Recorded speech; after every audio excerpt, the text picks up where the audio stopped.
그들은 저를 산채로 묻었습니다.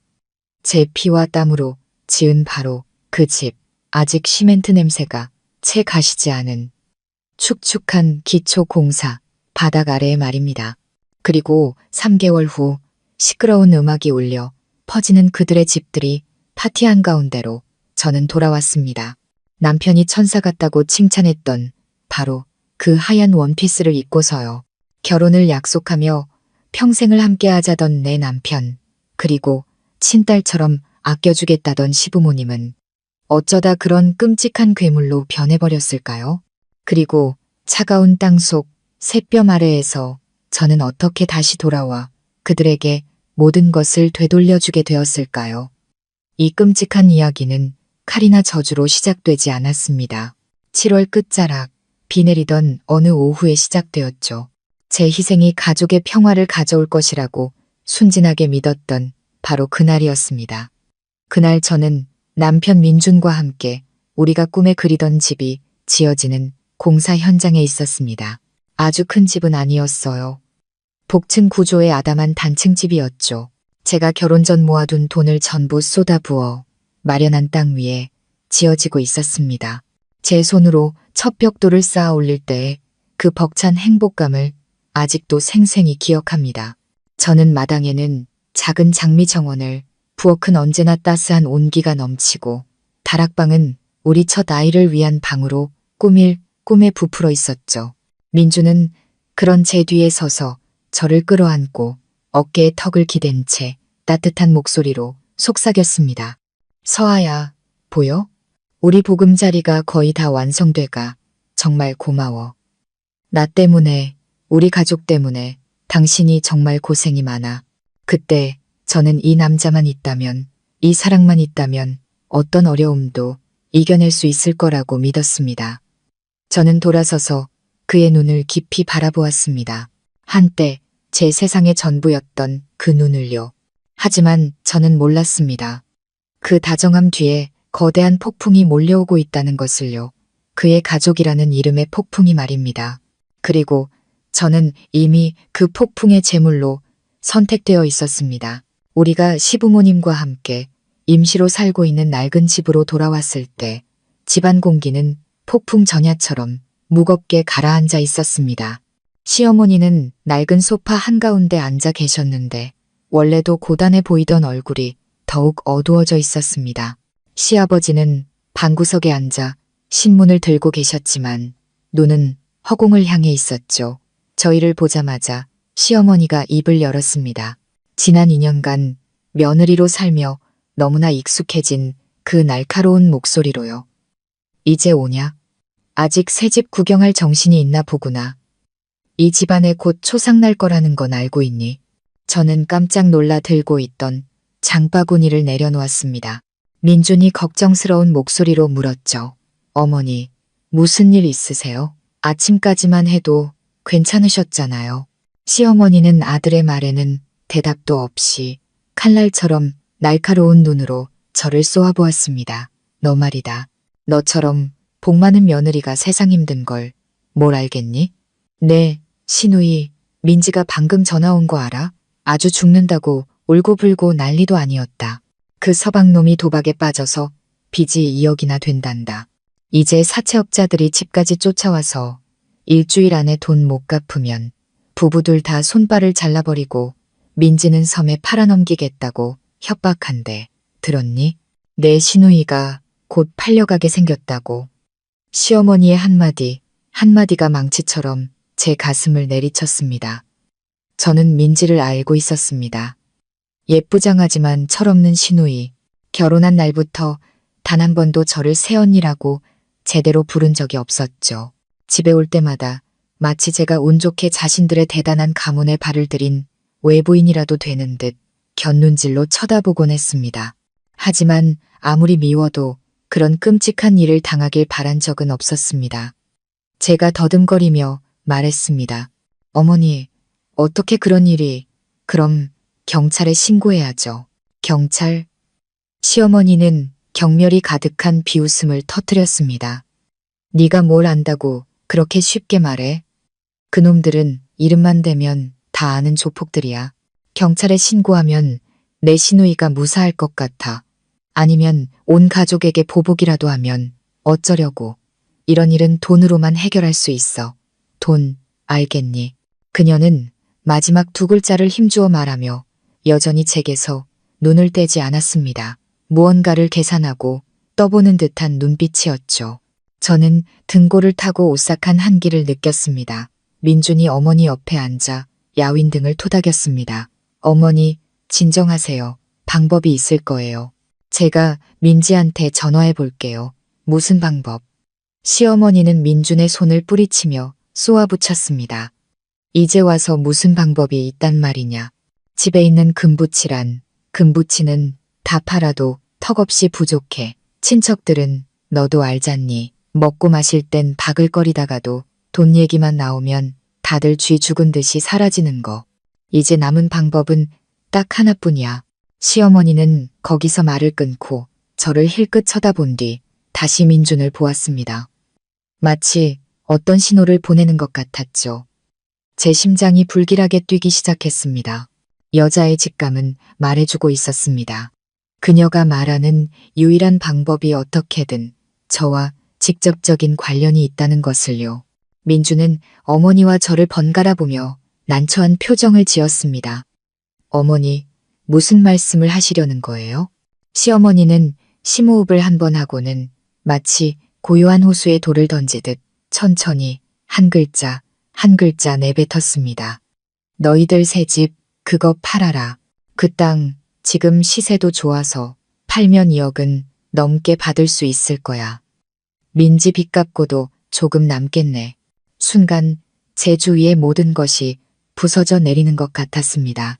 처마 끝에서 떨어지는 빗소리, 낡은 시계의 째깍거리는 소리, 시아버지의 무거운 한숨 소리, 모든 것이 하나로 뒤섞여 사라지고 오직 시어머니의 잔인한 말만이 머릿속을 맴돌았습니다. 내 집을 팔라고, 내 꿈을, 내 피땀을 팔아서 당신 딸을 구하라고. 저는 민준을 돌아보았습니다. 반대해주길, 저를 감싸주길 바라면서요. 어머니, 미치셨어요. 그건 서아의 집이에요. 저 사람의 모든 것이라고요. 라고 말해주길 바랐습니다. 하지만 그는 침묵했습니다. 그는 고개를 푹 숙인 채 두 손을 깍지 껴 하얗게 될 때까지 꽉 쥐고 있었습니다. 그의 침묵은 천마디 말보다 더 무서웠습니다. 그것은 제 심장에 비수를 꽂는 것과 같았습니다. 이 저울질에서 저는 시작도 하기 전에 이미 졌다는 것을 확인시켜 주었죠. 저는 간신히 평정을 유지하며 떨리는 목소리로 말했습니다.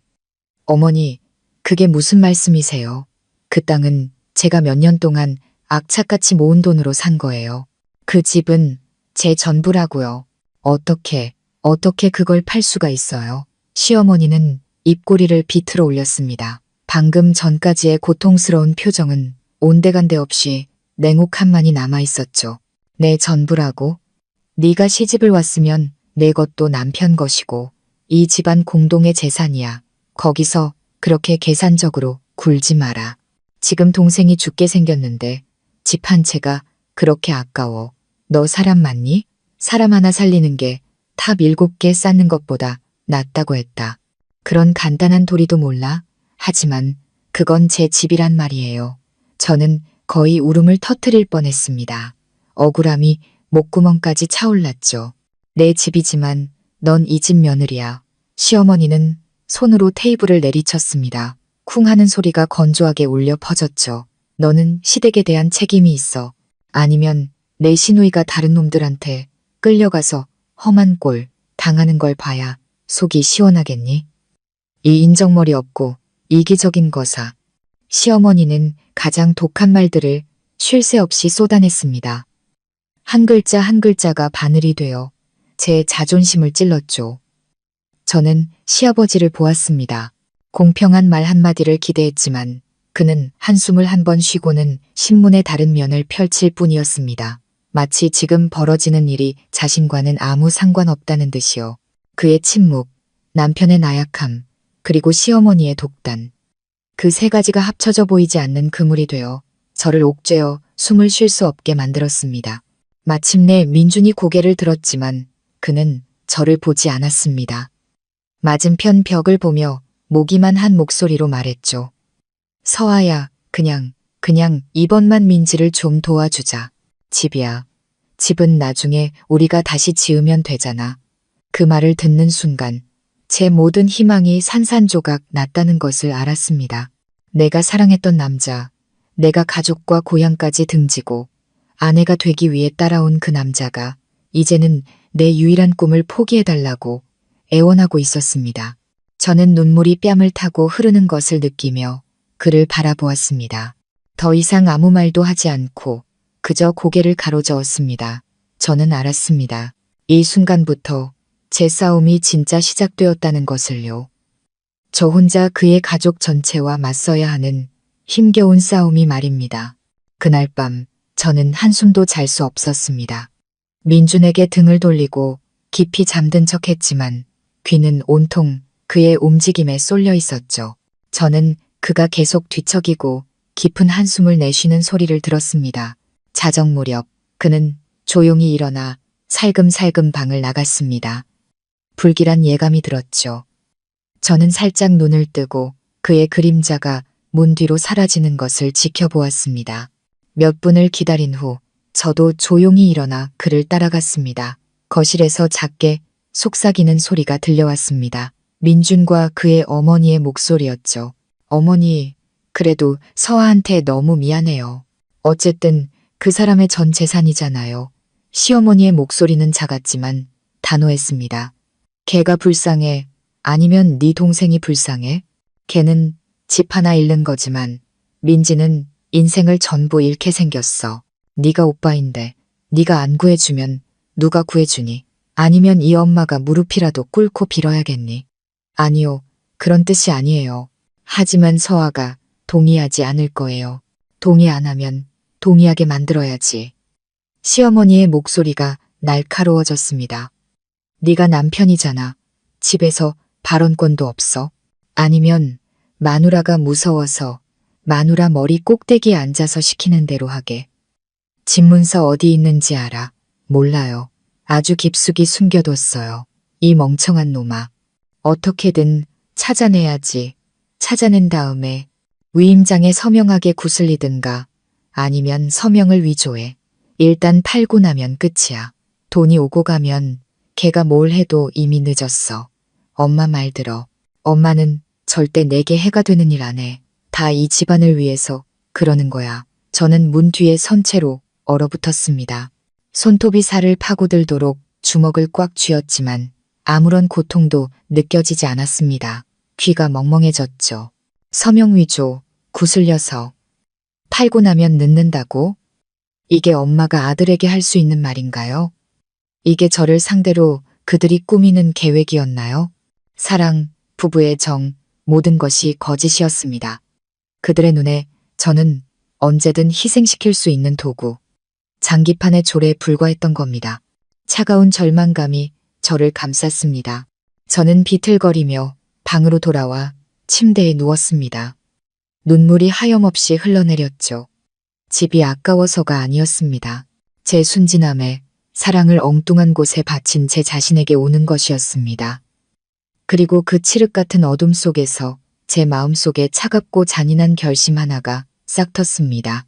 그들이 수단과 방법을 가리지 않는다면 저 또한 더 이상 자비를 베풀 필요가 없었습니다. 과연 그들의 계획은 성공할까요? 그리고 이 외로운 여자는 그들의 잔인한 음모에 맞서 무엇을 해야 할까요? 만약 여러분도 지금 저처럼 분노와 궁금증을 느끼신다면 채널 구독 버튼을 눌러 이 비극적인 이야기의 다음 전개를 함께 지켜봐 주시기 바랍니다. 좋아요와 여러분의 감정을 공유하는 댓글도 잊지 마세요. 그날 밤 민준의 침묵은 제 사랑을 묻어버리는 첫 삽질이었습니다. 저는 더 이상 울지 않았습니다. 눈물은 이제 사치스럽고 쓸모없는 것이 되었죠. 대신 온몸에 소름 끼치는 냉기가 퍼져나가 모든 감정을 얼어붙게 만들었습니다. 도망칠 수는 없었습니다. 멀리 시골에 계신 부모님은 그들이 찾아가 난동을 부릴 빌미만 될 뿐이었죠. 그들은 제가 시댁이 어려울 때 외면한 불효막심한 며느리라고 떠들고 다닐 겁니다. 그리고 그 비극적인 이야기 속에서 저는 사악한 악당이 되어 있겠죠. 평생을 정직하게 살아오신 부모님의 명예에 먹칠을 하게 둘 수는 없었습니다. 공개적으로 저항할 수도 없었습니다. 이 집에서 저는 혼자였으니까요. 제 목소리는 시어머니의 위선적인 도덕과 남편의 비겁한 침묵에 삼켜질 게 뻔했습니다. 그들은 진실을 왜곡하고 제 저항을 이기심의 증거로 만들 겁니다. 그리고 사정을 모르는 이웃들의 여론이 저를 끝장낼 무기가 되겠죠. 아니, 저는 남아야 했습니다. 굴복하는 척, 마음이 약해진 척 연기해서 저를 노리는 맹수를 안심시켜야 했습니다. 그리고 그 맹수가 방심한 틈을 타 저는 그 독리를 하나씩 뽑아버릴 계획이었습니다. 다음 날 아침 저는 퉁퉁 부은 눈으로 일어났습니다. 일부러 그들에게 제 비참한 모습을 보여주기 위해서였죠. 저는 방을 나와 말없이 평소처럼 부엌으로 가서 아침 식사를 준비했습니다. 식탁에 앉아있던 시어머니가 저를 힐끗 보더니 헛기침을 했습니다. 그래, 생각은 좀 정리됐니? 이 엄마가 2번 말하게 만들지 마라. 민주는 옆에 앉아 감히 저를 똑바로 쳐다보지 못하고 슬쩍 눈치만 살피고 있었습니다. 그가 제게 흰죽 한 그릇을 건네며 작게 말했습니다. 뜨거울 때 먹어. 어젯밤에 잠 못 잤지. 저는 죽 그릇을 받아들었습니다. 손이 미세하게 떨렸죠. 저는 고개를 들어 눈물이 그렁그렁한 눈으로 그를 보며 목이 맨 목소리로 말했습니다. 민준 씨, 미안해요. 어젯밤엔 제가 너무 충격이 컸나 봐요. 어머니 말씀이 맞아요. 사람 살리는 게 중요하죠. 하지만 그 집은 제 전부란 말이에요. 시간을 조금만 더 줄 수 없을까요? 딱 하루 이틀만요. 제가 마음의 준비를 할 시간이 필요해요. 민주는 저를 보았습니다. 그의 눈에 잠깐 죄책감이 스쳤지만 이내 안도감으로 바뀌었죠. 그는 제가 마음이 흔들리기 시작했다고 생각한 겁니다. 알았어, 서아야. 이해해. 천천히 생각해. 그냥 우리 가족의 어려운 사정을 이해해 주기만 하면 돼. 우리의 대화를 들은 시어머니는 입을 삐죽거렸지만 더는 아무 말도 하지 않았습니다. 그녀 역시 사냥감이 약해지기 시작했으니 조금만 더 시간을 주면 제 발로 덫에 걸려들 것이라고 생각한 거겠죠.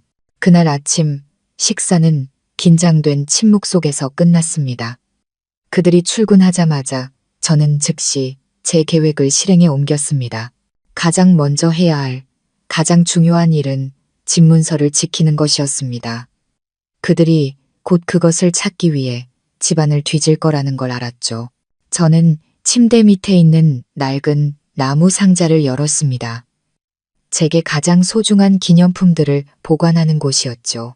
비닐에 여러 겹 쌓인 집문서가 부모님의 손편지와 저희 결혼사진 옆에 놓여 있었습니다. 사진 속 웨딩드레스를 입고 행복하게 웃는 제 모습이 비수처럼 가슴을 찔렀습니다. 저는 사진 속의 이 남자가 평생 저를 지켜줄 것이라 믿었습니다.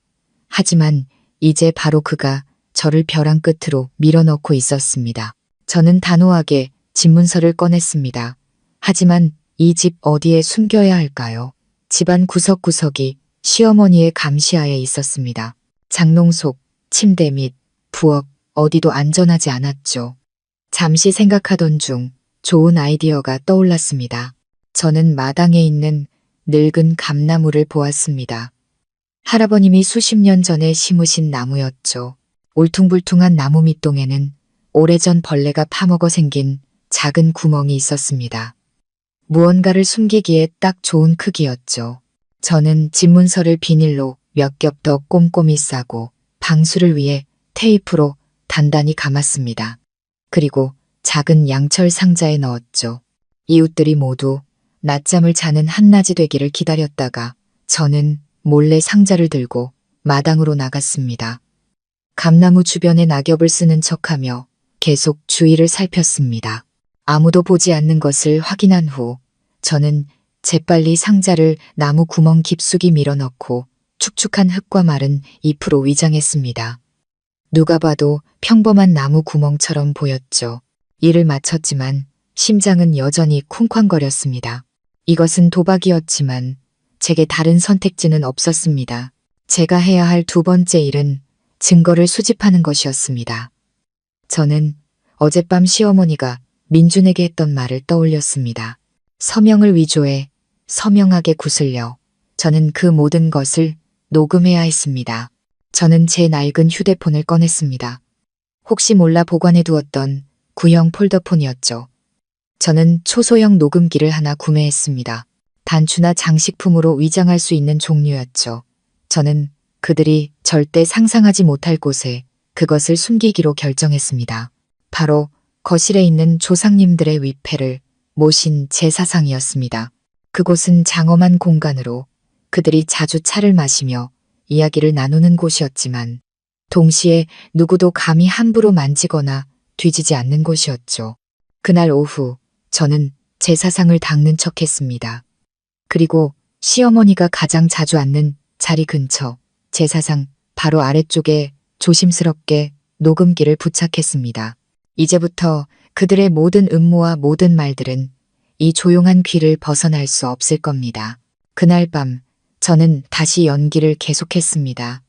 저는 방구석에 조용히 앉아 거의 먹지도 않고 슬픔에 잠긴 절망적인 모습을 연출했습니다. 시어머니는 그 모습을 보고 더욱 기세등등해졌습니다. 그녀는 자기 딸의 고통과 세상의 무심함에 대해 늘어놓기 시작했고 눈은 계속해서 저를 향해 있었습니다. 딸자식 키워봤자 다 소용없다더니 저렇게 고생하는데 남들은 강 건너 불구경이요. 부모만 속이 타들어가지. 며느리 하나 들였더니 있으나 마나야. 제 집 걱정만 할 줄 알았지. 시누이가 어떻게 되든 상관도 안 하잖아. 민준이 그 말을 듣고 황급히 끼어들었습니다. 어머니, 그렇게 말씀하지 마세요. 서아도 시간이 필요해요. 시간. 시어머니가 빽 소리쳤습니다. 사채업자들이 내 동생한테 시간을 준대. 아니면 그놈들이 민지 끌고 간 다음에야 정신 차릴래. 내 마누라한테 똑똑히 말해. 내일이 마지막 날이라고. 걔가 결정 못하면 이 엄마가 피라도 팔아서 내 동생 구할 테니까. 저는 그 말을 들으며 속은 얼음장처럼 차가워졌지만 겉으로는 여전히 고개를 숙이고 어깨를 들썩이며 오는 척했습니다. 저는 그들의 연극이 절정으로 치닫고 있다는 것을 알았고 저 역시 제 역할을 충실히 해내야 했습니다. 저는 고개를 들어 민준을 보며 애원하는 목소리로 말했습니다. 민준 씨, 저 동의할게요. 하지만 약속해줘요. 나중에 꼭 저한테 다른 집을 마련해 주겠다고 약속해요. 민준은 그 말을 듣고 얼굴이 환해졌습니다. 그는 황급히 제 손을 잡았죠. 약속할게. 맹세해. 이 위기만 넘기면 당신이 원하는 건 뭐든 다 해줄게. 옆에 앉아있던 시어머니는 입꼬리를 올리며 승리의 미소를 지었습니다. 그들은 제가 완전히 덫에 걸렸다고 믿었습니다. 하지만 그들은 몰랐습니다. 제가 펼친 그물은 이제 막 조여지기 시작했다는 것을요. 그대와 모든 약속과 강요가 담긴 말들은 작은 녹음기에 하나도 빠짐없이 기록되고 있었습니다. 과연 그들은 진짜 집문서를 찾아낼 수 있을까요? 그리고 서명을 위조하려는 그들의 음모에 맞서 제 다음 계획은 무엇일까요? 제가 동의하자 민준과 시어머니의 얼굴에 안도감이 역력했습니다. 그들은 제가 고개만 끄덕이면 나머지 일은 손바닥 뒤집듯 쉬울 거라고 믿었죠. 하지만 그들은 벼랑 끝에 몰린 여자의 절박함을 너무 얕보았습니다. 제 계획은 집문서를 숨기고 녹음하는 데서 그치지 않았습니다. 저는 연막을 피울 무언가가 그들이 제 발로 덫에 걸려들게 할 미끼가 필요했습니다. 동시에 제가 한때 진심으로 믿었던 남편의 마음을 마지막으로 시험해 볼 기회이기도 했죠. 저는 가짜 집문서가 필요했습니다. 그들 같은 아마추어들을 완벽하게 속일 수 있을 만큼 정교한 가짜 집문서가요. 다음 날 아침 저는 평소처럼 출근하는 척 집을 나섰지만 제 목적지는 회사가 아니었습니다. 저는 서류 위조 실력이 뛰어나기로 아는 사람들은 다 아는 낡고 오래된 복사 가게가 있는 작은 골목으로 향했습니다. 저는 예전 친구를 통해 이곳에 대해 자세히 알아봤었죠. 가게 주인은 과묵한 중년 남자였지만 그의 기술만큼은 최고였습니다.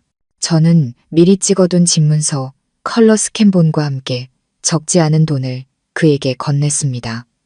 사장님, 이거랑 똑같이 하나 만들어주세요. 종이 재질, 잉크 색깔, 압인까지 전부 다요. 오늘 오후까지 급하게 필요해요. 그는 저를 한번 훑어보고는 스캔본을 들여다보았습니다. 그는 제가 왜 만드는지는 묻지 않고 그저 중얼거렸죠. 종이는 되는데 압인은 좀 어려워. 돈 더 줘야 해. 저는 망설임 없이 고개를 끄덕였습니다. 지금은 돈보다 제 재산과 명예를 지키는 것이 더 중요했습니다. 그날 오후 저는 다시 가게를 찾아가 놀라울 정도로 완벽한 결과물을 받았습니다. 제 손에 들린 가짜 집문서는 종이의 질감, 표지의 짙은 붉은색, 희미하게 찍힌 압인 자국까지 전문가가 아니라면 절대 구별할 수 없을 정도였습니다. 저는 가짜 집문서를 조심스럽게 가방에 넣었습니다. 마음속에서는 걱정과 함께 단호한 결의가 차올랐죠. 이 도박에서 저는 반드시 이겨야 했습니다. 그날 저녁 집에 돌아온 저는 일부러 지쳤지만 운명을 받아들인 듯한 표정을 지었습니다. 저녁 식사 자리에서 저는 체념한 듯한 목소리로 나지막이 말했죠. 생각 다 해봤어요. 어쩔 수 없죠. 돈이 사람보다 중요하겠어요. 어머니, 아버님, 오늘 밤 하루만 더 시간을 주세요. 내일 아침에 집문서 드릴게요. 시어머니는 그 말을 듣고 눈을 빛내며 제게 큰 고깃덩어리 하나를 집어주었습니다. 그래, 그래야 내 며느리지. 걱정 마라. 이 엄마가 너 손해보게 안 해. 민지만 무사히 돌아오면 온 가족이 내 은혜 잊지 않을 거다. 민준도 안도의 한숨을 내쉬었습니다. 그는 제게 고마움이 섞인 눈빛을 보냈지만 기쁨을 감추지는 못했죠. 저는 그저 고개를 숙이고 밥을 먹으며 아무 말도 하지 않았습니다. 연극은 이제 막을 내릴 때가 되었습니다. 그날 밤 저는 일부러 아주 오랫동안 샤워를 하며 민준에게 행동할 기회를 주었습니다. 욕실에서 나왔을 때 그는 책을 읽는 척하고 있었지만 눈은 계속해서 제 나무 상자 쪽을 힐끗거리고 있었죠. 저는 그가 기다리고 있다는 것을 알았습니다. 저는 피곤한 척 침대에 누워 금방 잠이 든 것처럼 행동했습니다. 희미한 무드등 불빛 사이로 실눈을 뜨자 민준이 조용히 책을 내려놓고 상자 쪽으로 살금살금 다가가는 것이 보였습니다. 심장이 미친 듯이 뛰었죠. 이것은 제가 그에게 주는 마지막 시험이었습니다. 만약 그가 그저 살펴보기만 한다면 그의 마음속에 아직 한 줌의 정이라도 남아있는 것이겠죠. 하지만 만약 그가 그것을 가져간다면 민주는 조심스럽게 상자 뚜껑을 열고 떨리는 손으로 안을 뒤적였습니다. 그는 금방 제가 일부러 찾기 쉬운 곳에 놓아둔 가짜 집문서를 발견했습니다. 그는 그것을 집어들어 불빛에 비춰보더니 일말의 망설임도 없이 자기 바지 주머니에 쑤셔 넣었습니다. 그리고는 침대로 돌아와 누워 마치 큰 짐을 내려놓은 듯 긴 한숨을 내쉬었습니다. 저는 눈을 질끈 감았지만 뜨거운 눈물 두 줄기가 베개를 적시는 것을 막을 수는 없었습니다. 끝났습니다. 제가 붙잡으려 했던 마지막 희망 한 조각, 마지막 미련 한 줌이 그의 손에 의해 산산조각 났습니다. 그는 그저 어머니에게 조종당하는 나약한 남편이 아니었습니다. 그는 공범이었고 이 음모의 일부였습니다. 그는 자신의 가족을 선택했고 일말의 망설임도 없이 저를 희생시킬 준비가 되어 있었던 겁니다. 고통은 금세 텅 빈 공허함과 강철 같은 결심으로 바뀌었습니다. 이 순간부터 저는 더 이상 사정을 봐주지 않을 겁니다. 다음 날 아침 저는 아주 일찍 일어났습니다. 민주는 이미 방을 나간 후였죠.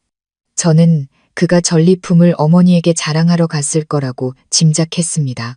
잠시 후 저는 겁에 질린 척 거실로 뛰쳐나갔습니다. 시어머니와 민주는 매우 만족스러운 표정으로 차를 마시고 있었죠. 집문서, 제 집문서가 어디 갔죠? 분명히 어젯밤에 상자 안에 있었는데. 시어머니는 차를 한 모금 마시고는 여유롭게 말했습니다. 호들갑은 아침부터 웬 소란이야? 집문서야. 네, 남편이 갖고 있겠지. 어딜 가겠니?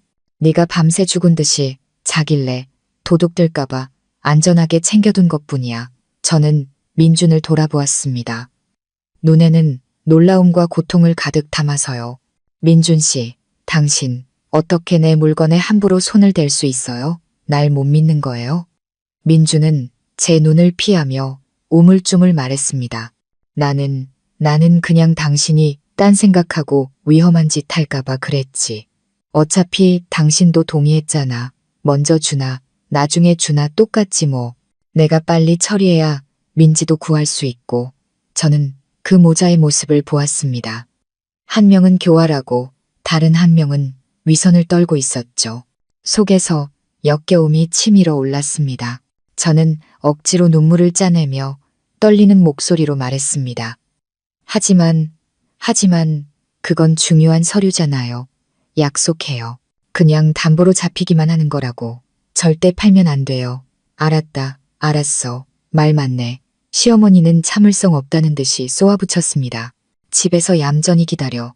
모든 일은 내 남편이랑 이 엄마가 알아서 할 테니까. 일 끝나면 흠집 하나 없이 그대로 돌려줄게.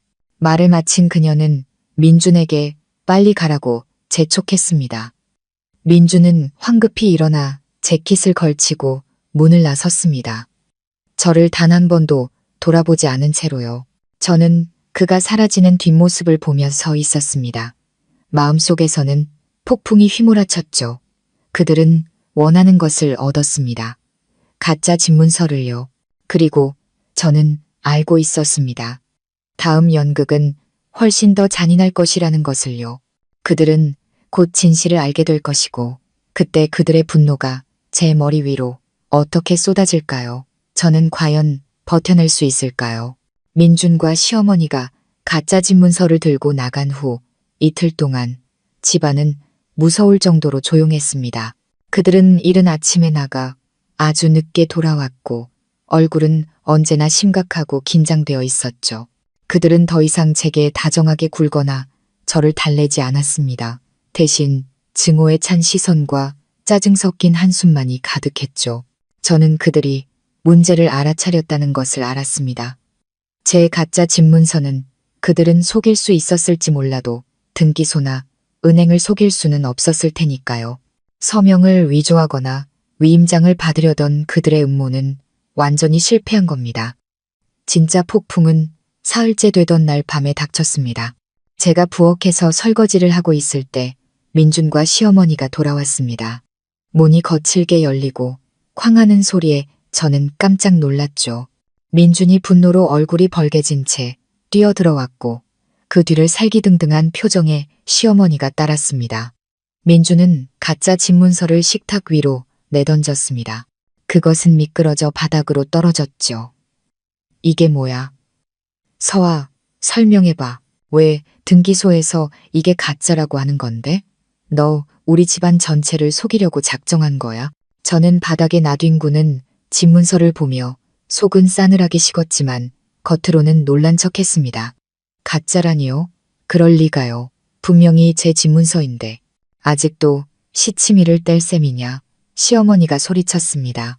그녀는 제게 달려들어 어깨를 움켜쥐었고 날카로운 손톱이 살을 깊게 파고들었습니다. 진짜 집문서는 어디다 숨겼어? 이 어미랑 장난하자는 거야? 똑똑히 말해두는데 너 나한테 잘못 걸렸어. 좋게 말할 때 진짜 집문서 내놔. 저는 고통의 얼굴을 찡그리며 그녀의 손을 떼어내려 애썼습니다. 어머니, 아파요. 전 정말 아무것도 몰라요. 제 집문서는 그거 하나뿐이에요. 혹시 누가 바꿔치기 한 거 아닐까요? 바꿔치기? 이 집에서 너 말고 누가 내 방에 들어가서 바꿔치기를 해. 민준이 고함을 질렀습니다. 평소의 나약한 모습은 온데간데 없었죠. 대신 궁지에 몰린 야수 같은 모습이었습니다. 서아, 네가 이렇게 악독한 사람인 줄은 몰랐어. 너 우리 민지가 죽길 바라는 거지? 우리 가족이 전부 망하길 바라는 거지? 아니에요. 저는 울음을 터뜨렸습니다. 억울한 눈물이 쏟아졌죠. 전 돕겠다고 했잖아요. 왜 절 믿어주지 않는 거예요? 왜 저한테 이렇게 대하는 거예요? 하지만 제 눈물은 이제 불에 기름을 붓는 격이었습니다. 그들은 제가 연기하고 있다고, 시간을 벌려고 애쓰고 있다고 생각했죠. 시어머니는 저를 강하게 밀쳤고 저는 비틀거리다 테이블 모서리에 부딪혔습니다. 그깟 눈물 연기 집어치워. 이제 안 속아. 오늘부터 넌 이 집에서 한 발짝도 못 나갈 줄 알아. 진짜 집문서를 내놓을 때까지. 내 전화기 이리 내놔. 그녀는 제 손에서 휴대폰을 낚아챘습니다. 민주는 문 앞을 막고 서 있었고 그의 눈빛은 간수처럼 차가웠습니다. 저는 완전히 고립되었습니다. 그들은 제가 살고 있는 바로 이 집에서 저를 죄수로 만들어버렸습니다. 그 후에 나날들은 지옥과도 같았습니다.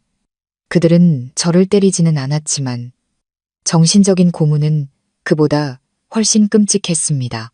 시어머니는 현관문 자물쇠를 바꾸고 열쇠를 전부 가져갔습니다. 저는 방에 갇혔고 하루의 식사 시간에만 밖으로 나올 수 있었죠. 모든 식사는 침묵 속에서 이루어졌지만 그들의 시선은 수천 개의 칼날이 되어 저를 찔렀습니다. 시어머니는 끊임없이 저와 제 가족을 모욕하는 가장 독한 말들을 퍼부으며 저를 비난하고 괴롭혔습니다.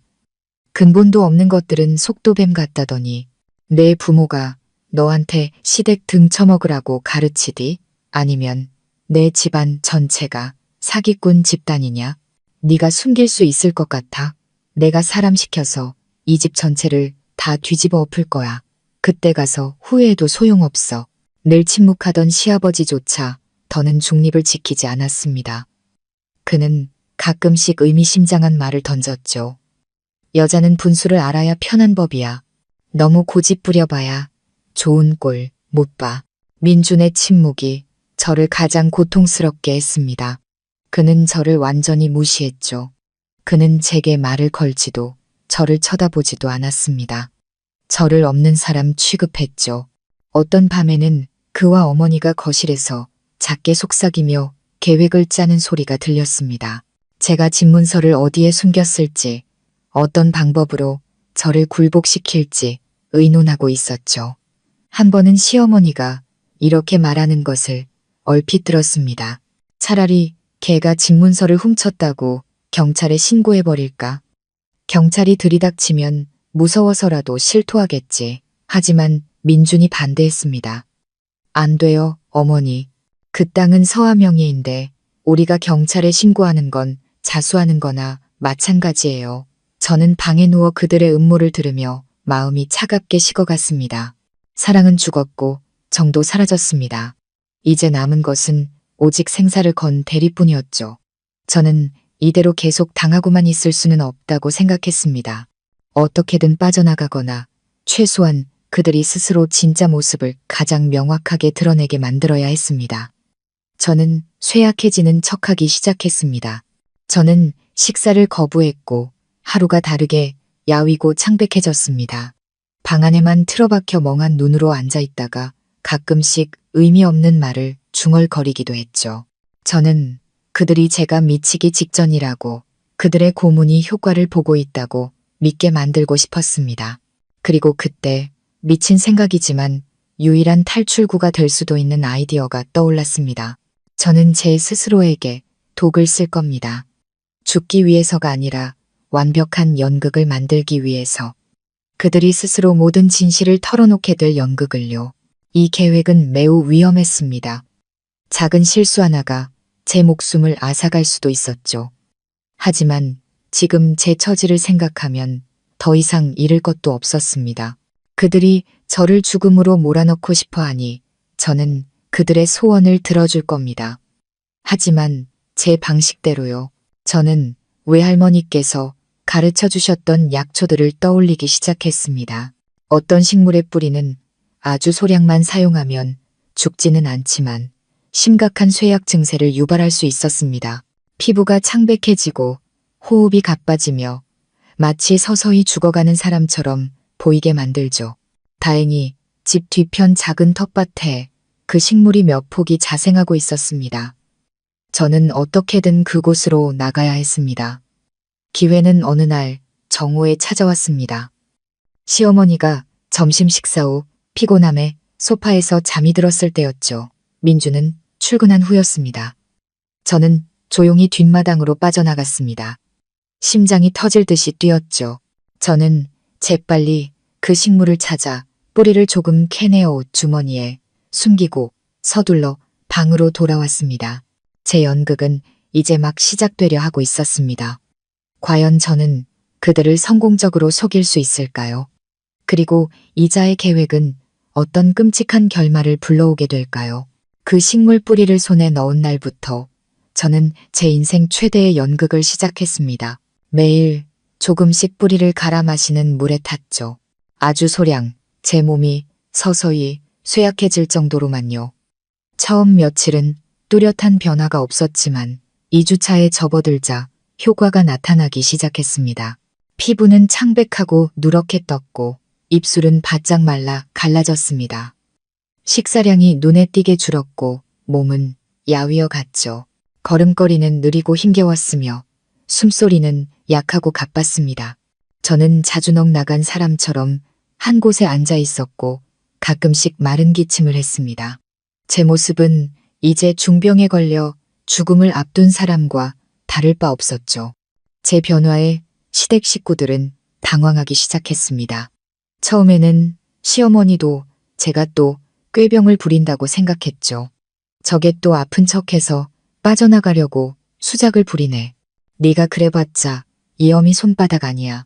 하지만 제가 날이 갈수록 수척해지고 심지어 식탁에서 쓰러지기까지 하자 그녀도 조금씩 두려워하기 시작했습니다. 민준 역시 매우 혼란스러워 보였습니다. 그는 여러 번 제게 무슨 병이냐고 물었지만 저는 그저 힘없이 고개를 저으며 말했죠. 나도 모르겠어요. 그냥 몸에 기운이 하나도 없어요. 그는 저를 병원에 데려가고 싶어 했지만 저는 완강히 거부했습니다. 괜찮아요. 가봤자 소용없을 거예요. 아마 저는 이제 얼마 못 살 것 같아요. 제 말은 그들의 마음에 두려움을 심었습니다. 그들은 제가 죽는 것이 두려웠지만 그건 저를 가엾게 여겨서가 아니었습니다. 만약 제가 죽으면 진짜 집문서의 행방이 영원히 묻힐까봐 두려웠던 겁니다. 또한 제 죽음에 대한 책임을 져야 할까봐 두려워했죠. 시누이가 사채업자에게 쫓기는 악몽은 여전했습니다. 거기에 제 건강 문제까지 더해지니 그들은 마치 불 위에 앉은 것처럼 초조해했습니다. 그들은 태도를 바꾸기 시작했습니다. 시어머니는 더 이상 저를 닥달하지 않았고 심지어는 제게 묽은 죽을 끓여주기도 했습니다. 민주는 집에 있는 시간이 늘어났죠. 그는 침대 옆에 앉아 복잡한 눈빛으로 저를 바라보았습니다. 걱정과 초조함 그리고 계산적인 생각이 뒤섞인 눈빛이었죠. 저는 제게 기회가 왔다는 것을 알았습니다. 이 연극을 절정으로 끌어올려야 했습니다.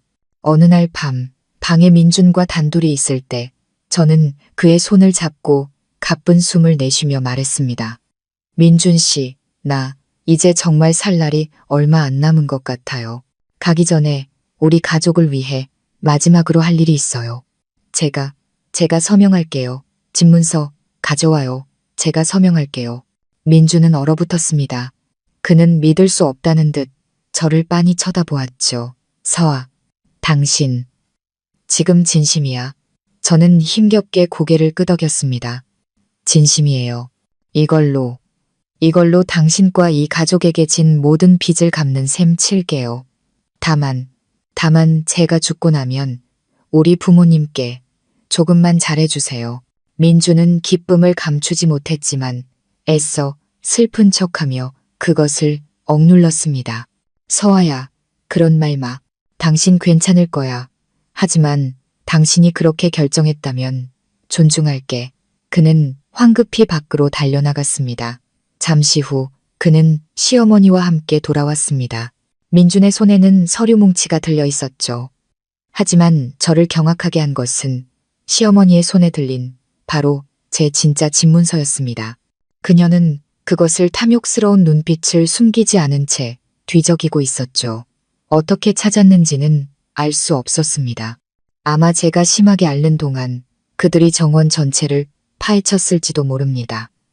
하지만 그건 더 이상 중요하지 않았습니다. 물고기가 미끼를 문 겁니다. 시어머니는 집문서와 서류 뭉치를 침대 옆 작은 테이블 위에 놓았습니다.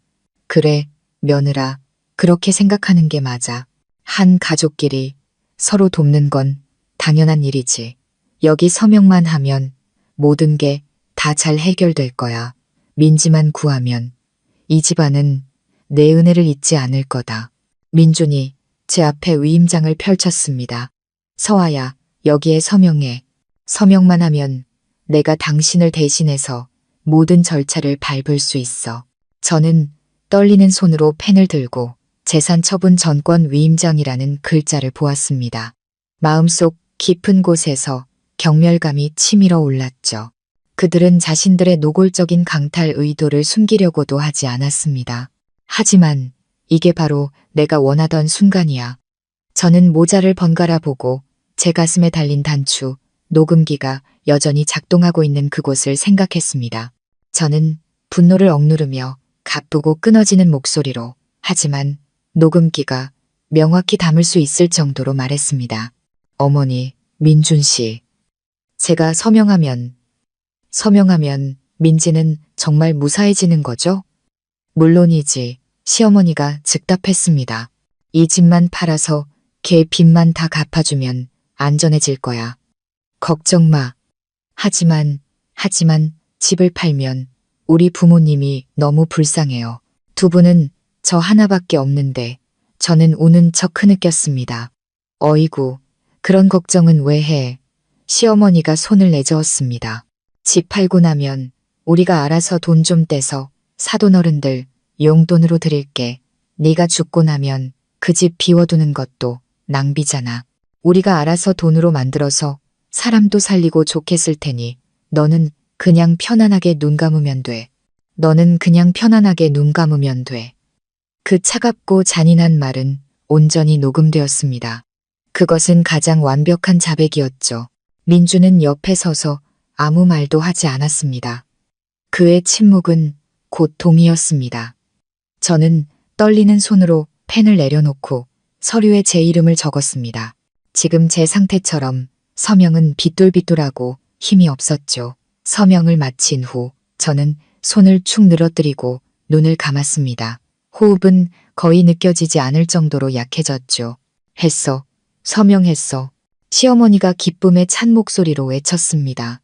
그녀는 마치 서명이 날아갈까봐 두렵다는 듯이 종이를 집어들고 입으로 바람을 불었죠. 민준도 안도의 한숨을 내쉬었습니다. 그는 침대에서 죽어가는 저를 보았지만 그의 눈에는 일말의 동정심도 없었습니다. 오직 목적을 달성했다는 안도감뿐이었죠. 어머니, 이제 어떻게 하죠? 민준이 물었습니다. 시어머니는 저를 한번 힐끗 보고는 제가 들을 수 있을 정도로 작게 말했습니다. 이제 곧 숨이 넘어갈 것 같구나. 그냥 이대로 둬. 우리는 빨리 서류 들고 가서 일 처리해야지. 최대한 빨리. 혹시라도 진짜 죽어버리면 상속 문제로 복잡해져서 골치 아파. 제 시체는 그냥 중병 앓다가 죽었다고 하면 돼. 이웃들도 다 제가 한 달 넘게 알아놓은 거 봤으니 아무도 의심 안 할 거야. 그리고 그녀는 민준을 끌고 방을 나가며 문을 쾅 닫았습니다. 저는 그들의 발소리가 멀어지는 것을 들으며 누워 있었습니다. 마음속에서는 분노와 고통이 극에 달했죠. 제 시체. 그들은 저를 그렇게 불렀습니다. 그들은 제 집을 빼앗는 것뿐만 아니라 제 죽음까지도 완벽하게 계획하고 있었던 겁니다. 하지만 그들은 몰랐습니다. 이 연극은 아직 끝나지 않았다는 것을요. 가장 흥미진진하고 가장 끔찍한 장면은 아직 남아 있었습니다. 과연 그들은 제가 조용히 죽도록 내버려 둘까요? 아니면 자신들의 범죄를 감추기 위해 더 잔인한 짓을 저지를까요? 제 서명을 받아낸 후 그들의 행동은 매우 빨랐습니다. 다음 날 이른 아침, 저는 문 밖에서 그들이 속삭이는 소리를 들었고, 이내 오토바이 시동 소리가 들리더니 멀어졌습니다. 그들은 서류를 처리하러 간 것이었죠. 저는 침대에 누워 있었습니다. 약초 기운 때문에 몸은 여전히 쇠약했지만 정신은 그 어느 때보다 맑았습니다. 저는 제게 시간이 많지 않다는 것을 알았습니다. 그들이 집을 팔게 내버려 둘 수는 없었죠. 하지만 감금된 상태에 기력도 없는 제가 무엇을 할 수 있을까요? 저는 억지로 몸을 일으켜 비틀거리며 창가로 다가가 텅 빈 마당을 바라보았습니다. 무력감과 절망감이 저를 덮쳤습니다. 그 후 이틀 동안 그들은 저를 거의 거들떠보지도 않았습니다. 그저 제 목숨을 부지시킬 정도의 묽은 죽과 물만 가져다 줄 뿐이었죠. 그들은 자신들의 계획으로 바빴습니다. 전화 통화와 약속들로 분주했죠. 저는 그들이 계약금, 집을 보러 온 손님, 가격에 대해 이야기하는 것을 얼핏 들었습니다. 심장이 쥐어짜이는 것 같았죠. 그들은 제 꿈, 제 피와 땀을 너무나도 뻔뻔하고 노골적으로 팔아넘기고 있었습니다. 분노가 치밀어 오르며 제게 이상한 힘을 주었습니다. 이대로 죽을 수는 없어. 나는 살아야 해. 살아서 저들의 실체를 밝혀야 해. 살아서 정의를 되찾아야 해. 저는 기력을 회복하기 위해 약초의 양을 줄이고 조금씩 더 먹기 시작했습니다. 여전히 아픈 척해야 했지만 속으로는 탈출을 준비하고 있었죠. 하지만 어디로 갈 수 있을까요? 친정으로. 그들은 그곳까지 찾아올 겁니다. 경찰에 신고할까요? 녹음 증거는 있지만 그것만으로 그들을 즉시 막을 수 있을까요? 아니면 그들이 재산을 처분하는 동안 길고 긴 수사에 휘말리게 될까요? 저는 더 확실한 계획이 필요했습니다. 그리고 그때 아버지의 오랜 친구이자 건설 현장 소장이신 박 반장님이 떠올랐습니다. 그는 강직하고 의리 있는 분이셨죠. 제가 집을 지을 때 모든 일을 감독해 주신 분도 바로 그분이었습니다. 그는 제 사정과 이 집에 대한 제 애착을 누구보다 잘 알고 계셨죠. 그분이 저의 유일한 희망이었습니다. 하지만 어떻게 연락을 하죠? 휴대폰은 빼앗겼습니다. 저는 방안을 샅샅이 뒤졌고 녹음기를 사기 위해 사용했던 낡은 폴더폰을 찾아냈습니다. 침대 매트리스 밑에 숨겨두었었죠. 다행히 그들은 이것을 발견하지 못했습니다. 하지만 요금이 없었습니다. 유심도 대포 유심이었죠. 어떻게 해야 할까요? 저는 창밖을 보았습니다. 린준이 막 퇴근해서 돌아오는 것이 보였죠. 그는 마당에 오토바이를 세우고 제 방은 쳐다보지도 않은 채 곧장 집으로 들어갔습니다. 오토바이에는 마시다만 생수병이 매달려 있었습니다. 한 가지 생각이 번뜩 스쳤죠. 밤이 깊어지고 온 가족이 잠들기를 기다렸다가 저는 조용히 방문을 열었습니다. 다행히 그들은 문을 잠그지 않고 빗장만 걸어두었죠. 저는 가슴이 터질 듯한 것을 느끼며 살금살금 마당으로 나갔습니다. 오토바이로 다가가 물이 조금 남아있는 생수병을 집었습니다. 방으로 돌아와 조심스럽게 물을 그릇에 따랐습니다. 작은 천 조각의 물을 묻혀 제가 숨겨두었던 낡은 5만 원짜리 지폐 한 장을 깨끗이 닦았습니다. 그리고 희미한 무드 등 불빛 아래에서 말렸죠. 새벽녘이 되자 지폐는 바싹 말랐습니다. 저는 휴대폰에 유심을 끼우고 통신사 긴급 충전 코드를 눌렀습니다. 띵. 5,000원이 충전되었다는 메시지가 왔습니다. 짧은 통화 한 번 할 정도의 금액이었죠. 저는 그들이 들을까봐 직접 전화할 용기가 나지 않았습니다. 저는 재빨리 메시지를 작성했습니다. 박 반장님, 저 서하예요. 위험에 처했어요. 시댁에 감금당했고 집 문서도 뺏겨 집을 팔려고 해요. 저 좀 구해주세요. 저희 집 공사 현장에서 만나요. 급함. 메시지를 보낸 후 저는 서둘러 전원을 끄고 유심을 빼서 휴대폰을 원래 자리에 숨겼습니다. 제가 할 수 있는 모든 것을 했습니다. 이제 남은 것은 운명과 박 반장님의 선의에 기댈 뿐이었습니다. 다음 날 예상치 못한 일이 일어났습니다.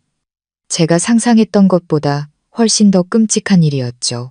민준과 시어머니는 집을 살 사람을 찾았고 계약금도 받았으며 내일 등기소에 가서 모든 절차를 마무리할 것이라고 말했습니다. 하지만 한 가지 문제가 있었죠. 집을 사는 사람이 미신을 믿는 사람이라 집을 받기 전에 애군을 쫓는 작은 의식을 치르고 싶어 한다는 것이었습니다. 그리고 그들은 그 의식을 제가 짓고 있던 새집의 기초 공사 현장에서 해야 한다고 요구했습니다. 저는 그 말을 듣고 다리에 힘이 풀렸습니다. 왜 하필 그곳일까요? 그날 저녁 시어머니는 제게 약간 이상한 색깔의 진한 죽 한 그릇을 가져왔습니다. 먹어라, 얘야, 기운 차려야지. 내일 우리랑 새집 가서 작은 의식만 치르면 모든 게 다 끝날 거야. 그녀의 목소리는 이상할 정도로 다정했습니다. 불길한 예감이 들었죠. 저는 죽을 보았습니다.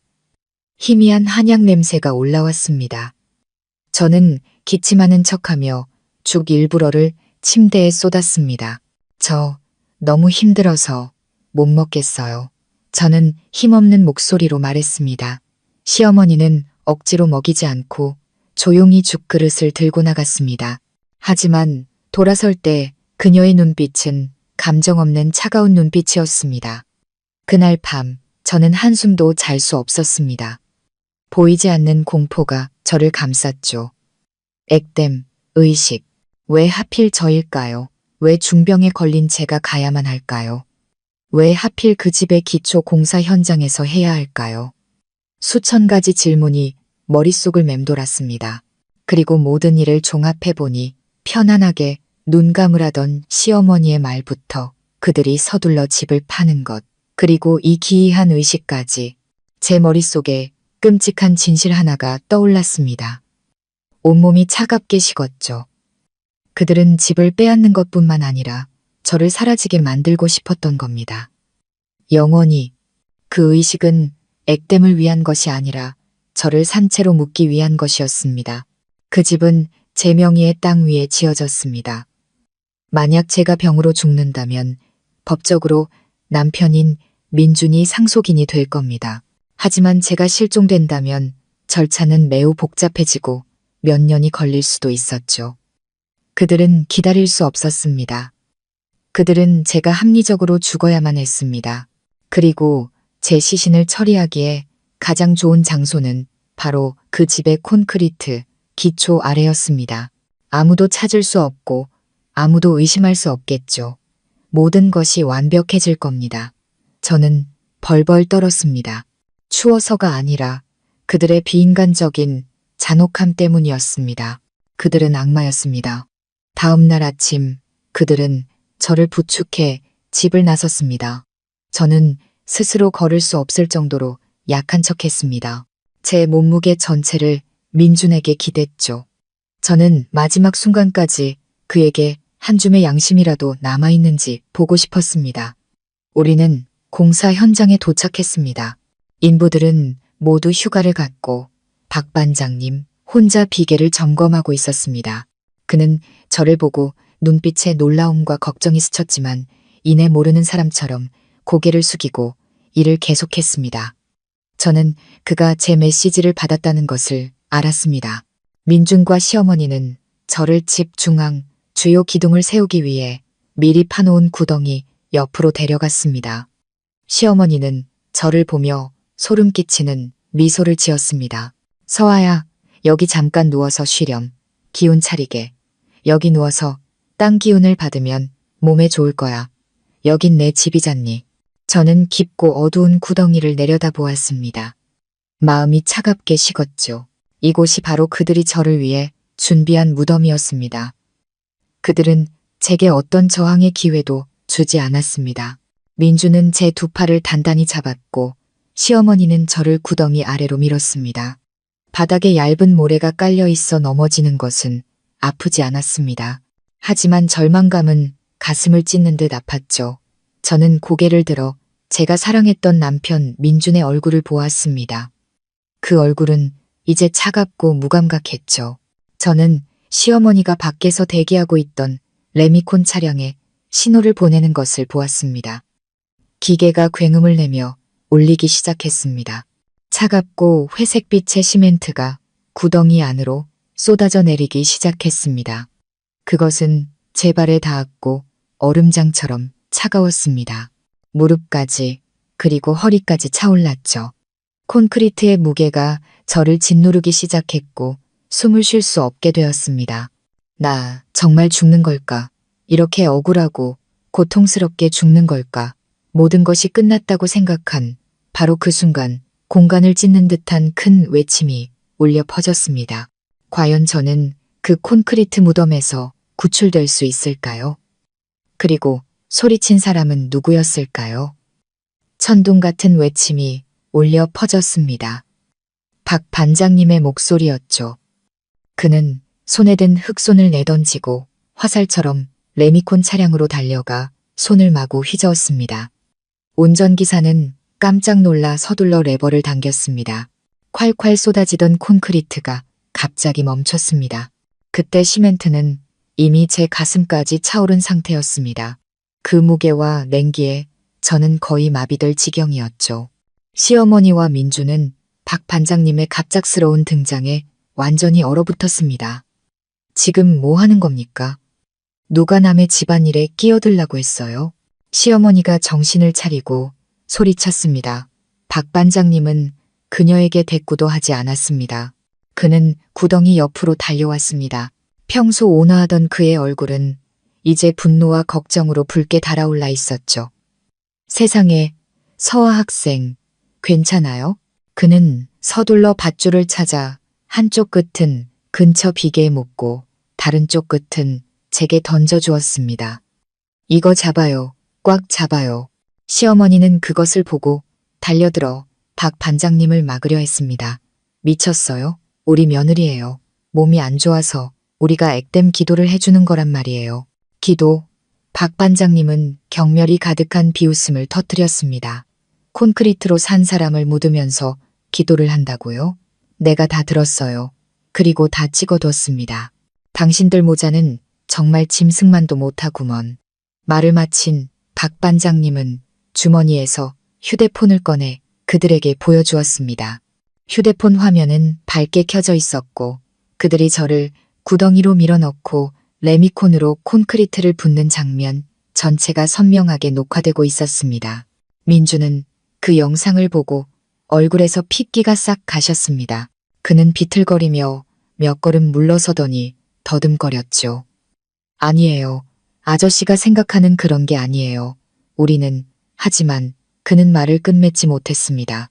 바로 그 순간 공사장 입구에서 여러 대의 오토바이 소리와 함께 시끄러운 사람들의 목소리가 들려왔기 때문입니다. 박 반장님의 건설팀 청년들이 삽과 곡괭이를 든 채 살기등등한 얼굴로 달려왔습니다. 그들 뒤로는 박 반장님에게 미리 연락을 받은 많은 이웃들이 따르고 있었죠. 그들은 밖에서 모든 것을 지켜보고 있었습니다. 그리고 마침내 시어머니와 민준을 완전히 무너뜨린 것은 제복을 입은 2명의 경찰관의 등장이었습니다. 모두 멈춰. 한 경찰관이 크게 외쳤습니다. 이곳에서 살인 및 시신유기 사건이 있다는 신고를 받고 출동했습니다. 모두 현장을 보존해 주십시오. 모든 것이 순식간에 마치 태풍처럼 일어났습니다. 시어머니와 민주는 눈앞에서 벌어지는 일을 믿을 수 없다는 듯 그 자리에 못 박힌 채 서 있었습니다. 박 반장님의 인부들이 재빨리 삽으로 아직 굳지 않은 콘크리트를 퍼내고 힘을 합쳐 저를 죽음의 구덩이에서 끌어올렸습니다. 제 몸은 차가운 시멘트로 뒤덮인 채 덜덜 떨리고 있었죠. 하지만 저는 구출되었습니다. 저는 살아남았습니다. 박 반장님은 서둘러 자신의 외투를 벗어 제게 덮어주었습니다. 주위의 이웃들은 수군거리기 시작했습니다. 공포와 분노가 섞인 시선이 두 모자에게 쏟아졌죠. 세상에, 믿을 수가 없어. 시어머니랑 남편이 며느리를 산채로 묻으려고 했다니 저 집 뺏으려고 그랬다던데. 서아 학생이 얼마나 착하고 성실한데 정말 사람 탈을 쓴 악마들이네. 저런 것들은 감옥에서 썩어야 해. 경찰관이 다가와 시어머니와 민준의 손에 수갑을 채웠습니다. 그제야 정신이 든 시어머니는 미친 듯이 발버둥 치며 울부짖었습니다. 억울해요. 억울합니다. 제가 병들어서 곧 죽는다고 해서 소원 들어주려고 한 거예요. 제가 동의했다고요. 민주는 완전히 무너져 내렸습니다. 그는 땅에 주저앉아 두 손에 얼굴을 묻고 어깨를 들썩이며 울기 시작했습니다. 그의 비겁함은 마지막 순간까지 이어졌습니다. 저는 병원으로 이송되어 건강검진을 받고 진술을 했습니다. 박 반장님이 함께 가주셨죠. 구급차 안에서 그는 모든 것을 이야기해 주었습니다.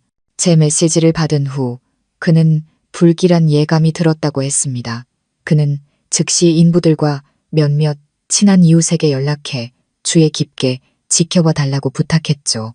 오늘 아침 민준 모자가 중병에 걸린 저를 부축해 공사 현장으로 오는 것을 보고 그는 분명 음모가 있다는 것을 확신했습니다. 그는 몰래 구석에 휴대폰을 설치해 모든 것을 녹화하는 동시에 경찰에 신고했던 겁니다. 그는 여전히 분노에 떨리는 목소리로 말했습니다. 레미콘이 들어오는 걸 봤을 때 정말 심장이 멎는 줄 알았어요.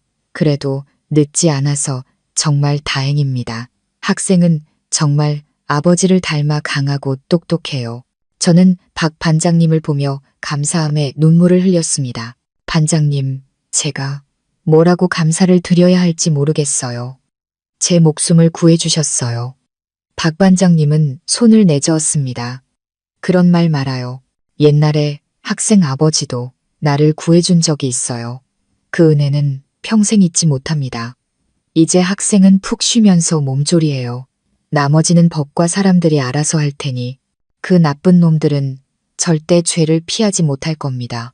저는 병원 침대에 누워 창밖의 푸른 하늘을 보았습니다. 저는 콘크리트 무덤에서 그 지옥 같은 가족에게서 벗어났습니다. 하지만 제 싸움은 아직 끝나지 않았습니다. 저는 기적적으로 살아남았지만 마음의 상처는 쉽게 아물지 않았죠.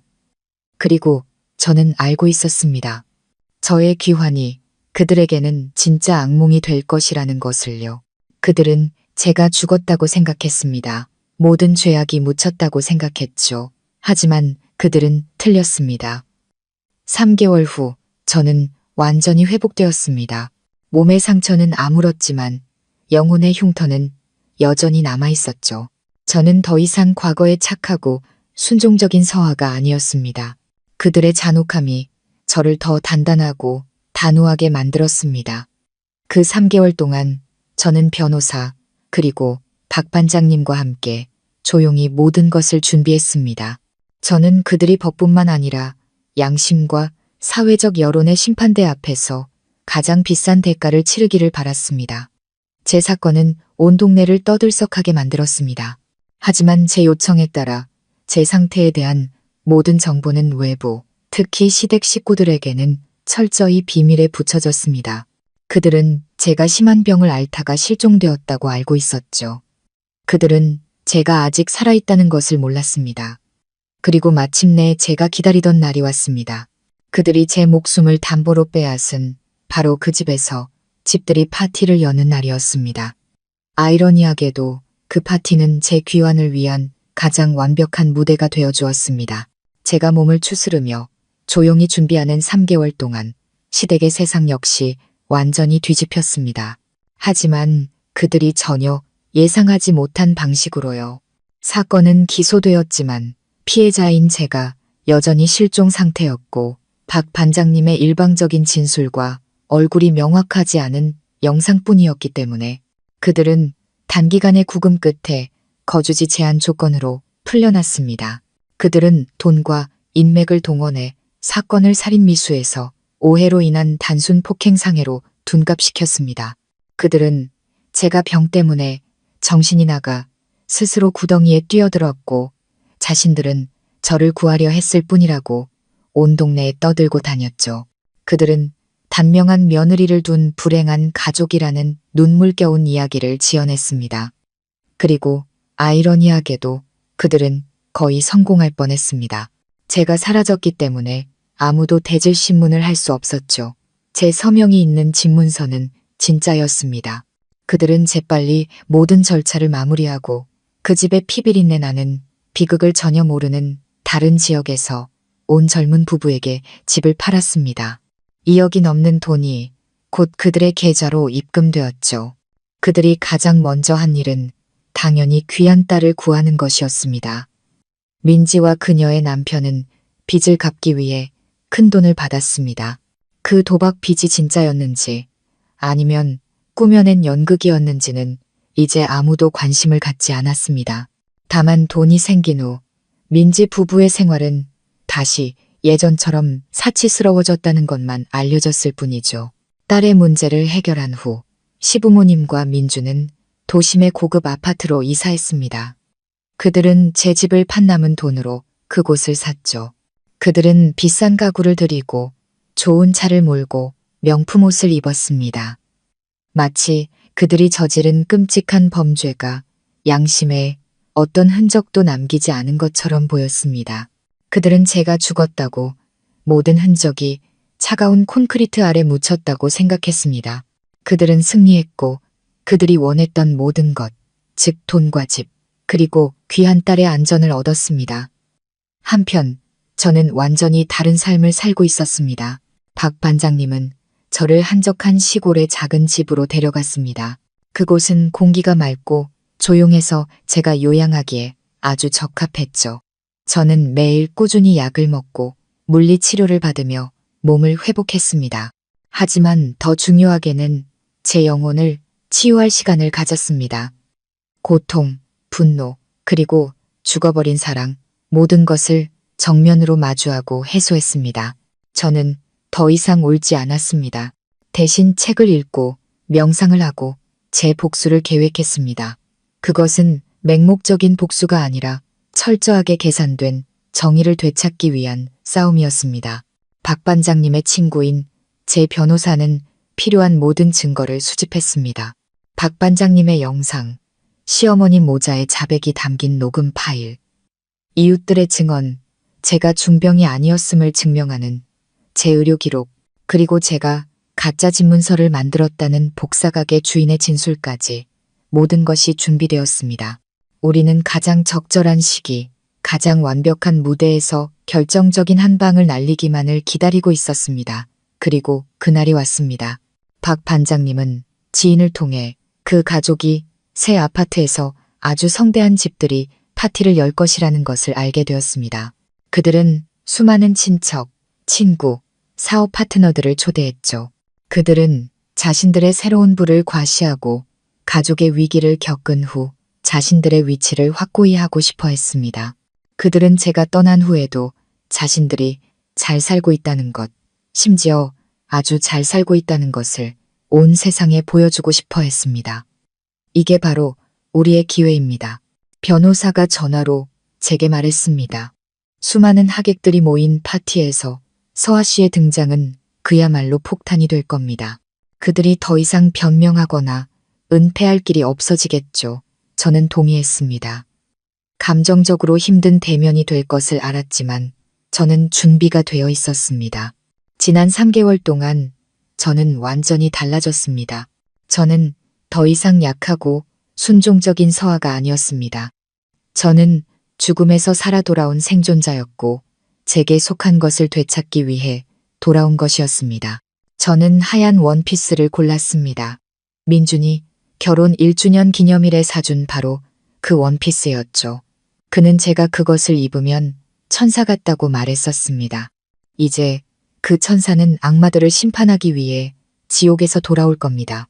그날 저녁 저는 가볍게 화장을 했지만 눈빛은 단호하고 차갑게 빛났습니다. 박 반장님이 차를 몰아 그들이 사는 고급 아파트로 저를 데려다 주었습니다. 로비 아래 서서 불 켜진 창문들을 올려다보며 희미하게 들려오는 음악과 웃음소리를 들었지만 제 마음은 조금도 흔들리지 않았습니다. 더 이상 고통도 사랑도 느끼지 않았습니다. 오직 단 하나의 목표, 정의뿐이었습니다. 저는 엘리베이터에 올라타 그들의 아파트 층수를 눌렀습니다. 엘리베이터 문이 천천히 열리며 제가 결코 속해서는 안 될 세상, 앞으로 저를 데려다 주었습니다. 그들의 아파트 문은 손님을 맞이하기 위해 활짝 열려 있었습니다. 음악 소리, 건배 소리, 웃음소리, 향긋한 음식 냄새와 비싼 향수 냄새가 뒤섞여 있었죠. 화려하고 행복한 풍경이었습니다. 하지만 저는 알았습니다. 몇 분 안에 이 모든 것이 공포와 붕괴의 무대로 변할 것이라는 것을요. 저는 심호흡을 한 번 하고 천천히 안으로 들어섰습니다. 제 존재가 얼마나 큰 충격을 줄까요? 그리고 유령의 귀환을 본 그들의 첫 반응은 과연 어떨까요? 저는 유령처럼 아파트 안으로 들어섰습니다. 반짝이는 대리석 바닥이 하얀 원피스를 입은 제 모습을 비추었죠. 시끄럽고 활기찬 공간 속에서 무섭도록 이질적이고 고요한 모습이었습니다. 처음에는 아무도 저를 알아채지 못했습니다. 사람들은 이야기와 술에 빠져 있었죠. 저는 군중 속에서 익숙한 얼굴들을 찾아 눈을 돌렸습니다. 그리고 그들을 발견했습니다. 시어머니는 친구들 무리 한가운데 서서 손에는 금부치를 가득 끼고 새집과 능력 있는 아들, 그리고 위기를 극복한 운 좋은 딸에 대해 자랑하며 활짝 웃고 있었습니다. 시아버지는 나이 든 남자들과 함께 와인잔을 들고 고개를 끄덕이며 심각한 척하며 다른 사람들의 존경을 즐기고 있었죠. 민지와 그녀의 남편은 세련된 옷차림으로 분주하게 손님들을 맞이하고 있었는데 방금 재난을 겪은 부부의 모습은 전혀 찾아볼 수 없었습니다. 그리고 마지막으로 민준. 그는 비싼 정장을 멋지게 차려입고 사업 파트너와 이야기를 나누고 있었습니다. 그는 웃고 있었죠. 자신감 넘치고 만족스러운 미소였습니다. 모든 것을 짓밟고 목적을 달성한 자의 미소. 저는 소리 없이 가벼운 발걸음으로 천천히 다가갔습니다. 저를 가장 먼저 본 사람은 민지였습니다. 그녀는 손님에게 음료수를 건네주다가 우연히 저와 눈이 마주쳤죠. 그녀의 입가에 걸려있던 미소가 굳어지고 손에 들고 있던 잔이 바닥으로 떨어져 산산조각 났습니다. 날카로운 파열음이 갑자기 음악과 웃음소리를 갈랐습니다. 모든 사람들이 깜짝 놀라 소리가 난 쪽을 돌아보았죠. 그리고 그들은 저를 보았습니다. 시끄럽던 방이 순식간에 조용해지고 음악은 마치 누군가 갑자기 꺼버린 듯 멈췄습니다. 수십 쌍의 모든 시선이 놀라움과 혼란, 그리고 공포에 찬 채 제게로 쏠렸습니다. 시어머니가 돌아보았습니다. 그녀의 미소는 사라지고 눈은 있는 대로 커졌습니다. 동공이 수축되고 입술이 파르르 떨렸죠. 너 사람이냐 귀신이냐. 시아버지는 손에 들고 있던 와인잔을 떨어뜨렸고 붉은 와인이 피처럼 바닥에 번졌습니다. 민주는 그 자리에 얼어붙었습니다. 그의 얼굴은 종이처럼 하얗게 질렸고 눈은 감출 수 없는 공포로 가득 찬 채 제게 고정되었습니다. 그는 한 걸음 뒤로 물러서다가 뒤에 있는 테이블에 부딪혀 와인병을 쓰러뜨렸습니다. 저는 아무 말도 하지 않았습니다. 그저 그곳에 서서 한 사람 한 사람의 눈을 똑바로 쳐다볼 뿐이었습니다. 제 죽음을 계획했던 시어머니를, 저를 콘크리트 무덤으로 밀어넣었던 남편을, 자신의 위기를 미끼로 삼았던 시누이를. 저는 그들을 보고 살짝 미소를 지었습니다. 부드러운 미소였지만 그들의 등골을 오싹하게 만드는 미소였죠. 왜 그러세요? 제 목소리는 맑고 또렷하게 소름 끼치도록 고요한 공간에 울려 퍼졌습니다. 제가 돌아온 게 기쁘지 않으신가 봐요. 집들이 파티는 다 같이 모여야 제맛인데 너 안 죽었어. 시어머니가 마침내 공포에 질린 목소리로 한마디 내뱉었습니다. 죽다니요. 저는 놀란 척 눈썹을 치켜떴습니다. 누가 어머니께 제가 죽었다고 하던가요? 전 그저 큰 병을 앓고 나서 요양차 잠시 여행을 다녀왔을 뿐인걸요. 온 가족의 집들이를 축하하러 돌아왔어요. 제 집을 팔아주신 것도 축하드리고 민지가 빚을 갚게 된 것도 축하해요. 그리고 온 가족이 이 고급 아파트를 갖게 된 것도 축하드리고요. 전부 다 제 희생 덕분이잖아요. 그렇죠? 제 한마디 한마디가 망치처럼 내리쳐 그들의 평정을 깨부수고 극심한 공포로 몰아넣었습니다. 파티에 참석한 손님들이 수군거리기 시작했습니다. 저 여자는 누구지? 왜 박 여사님이 저렇게 무서워하는 거야? 아마 그분이 자주 얘기하던 병으로 죽었다는 며느리 같은데. 세상에, 도대체 무슨 일이야? 그제야 정신을 차린 민준이 제게 달려들었습니다. 하지만 저를 껴안기 위해서가 아니라 제 입을 막기 위해서였죠. 서아야, 너 그만해. 할 얘기 있으면 집에 가서 하자. 저는 가볍게 몸을 틀어 그의 손을 피했습니다. 집에요? 제 집은 당신이 팔아버렸잖아요. 이 집은 당신들 집이고요. 제 집을 판 돈으로 산 집. 저는 이제 돌아갈 집이 없어요, 민준 씨. 저는 손님들을 향해 돌아섰습니다. 목소리는 더 크고 분명해졌고 3개월간 억눌렀던 분노가 담겨 있었죠. 여기 계신 모든 분들께 말씀드립니다. 저는 박서아, 여기 있는 이민준 씨의 아내입니다. 저는 얼어붙은 민준을 가리키며 말했습니다. 그리고 저는 그들이 이 아파트를 사기 위해 팔아버린 바로 그 집의 주인이었습니다. 아마 여러분은 제가 중병으로 죽었고 그들이 얼마나 슬퍼했는지에 대한 이야기를 들으셨을 겁니다. 하지만 오늘 저는 여러분께 다른 이야기를 들려드리기 위해 돌아왔습니다. 탐욕과 잔인함, 그리고 아내를 산 채로 묻어 재산을 빼앗으려 한 살인 미수 음모에 대한 이야기입니다. 제 마지막 말은 파티 한가운데서 터진 원자 폭탄과도 같았습니다. 모든 사람들이 경악하며 입을 떡 벌렸죠. 시어머니는 비명을 지르며 바닥에 쓰러졌습니다. 민지와 그녀의 남편은 몰래 문 쪽으로 가며 도망치려 했지만 그들에게 더 이상 기회는 없었습니다. 바로 그 순간 아파트 문이 다시 한번 열렸기 때문입니다. 박 반장님과 제 변호사가 들어섰고 그들 뒤를 2명의 경찰관이 따랐습니다. 집들이 파티는 공식적으로 범죄 현장으로 변했습니다. 그들의 연극은 막을 내렸고 저의 심판은 이제 막 시작되었습니다. 부인할 수 없는 증거 앞에서 그들은 어떻게 반응할까요? 그리고 운명의 파티 현장에서 정의는 어떻게 실현될까요? 경찰의 등장은 그 가족의 마지막 도주, 희망마저 꺾어버렸습니다. 화려했던 파티장은 순식간에 임시신문실로 변했죠. 집들이 손님들은 이제 끔찍한 사건의 증인이 되었습니다. 그들은 양옆으로 갈라져 원을 만들었고 그 중앙에는 비극의 주인공인 저와 시댁 식구들이 서 있었습니다. 제 변호사인 김 변호사님이 앞으로 나서며 침착하고 전문적인 목소리로 말했습니다. 여러분, 안녕하십니까?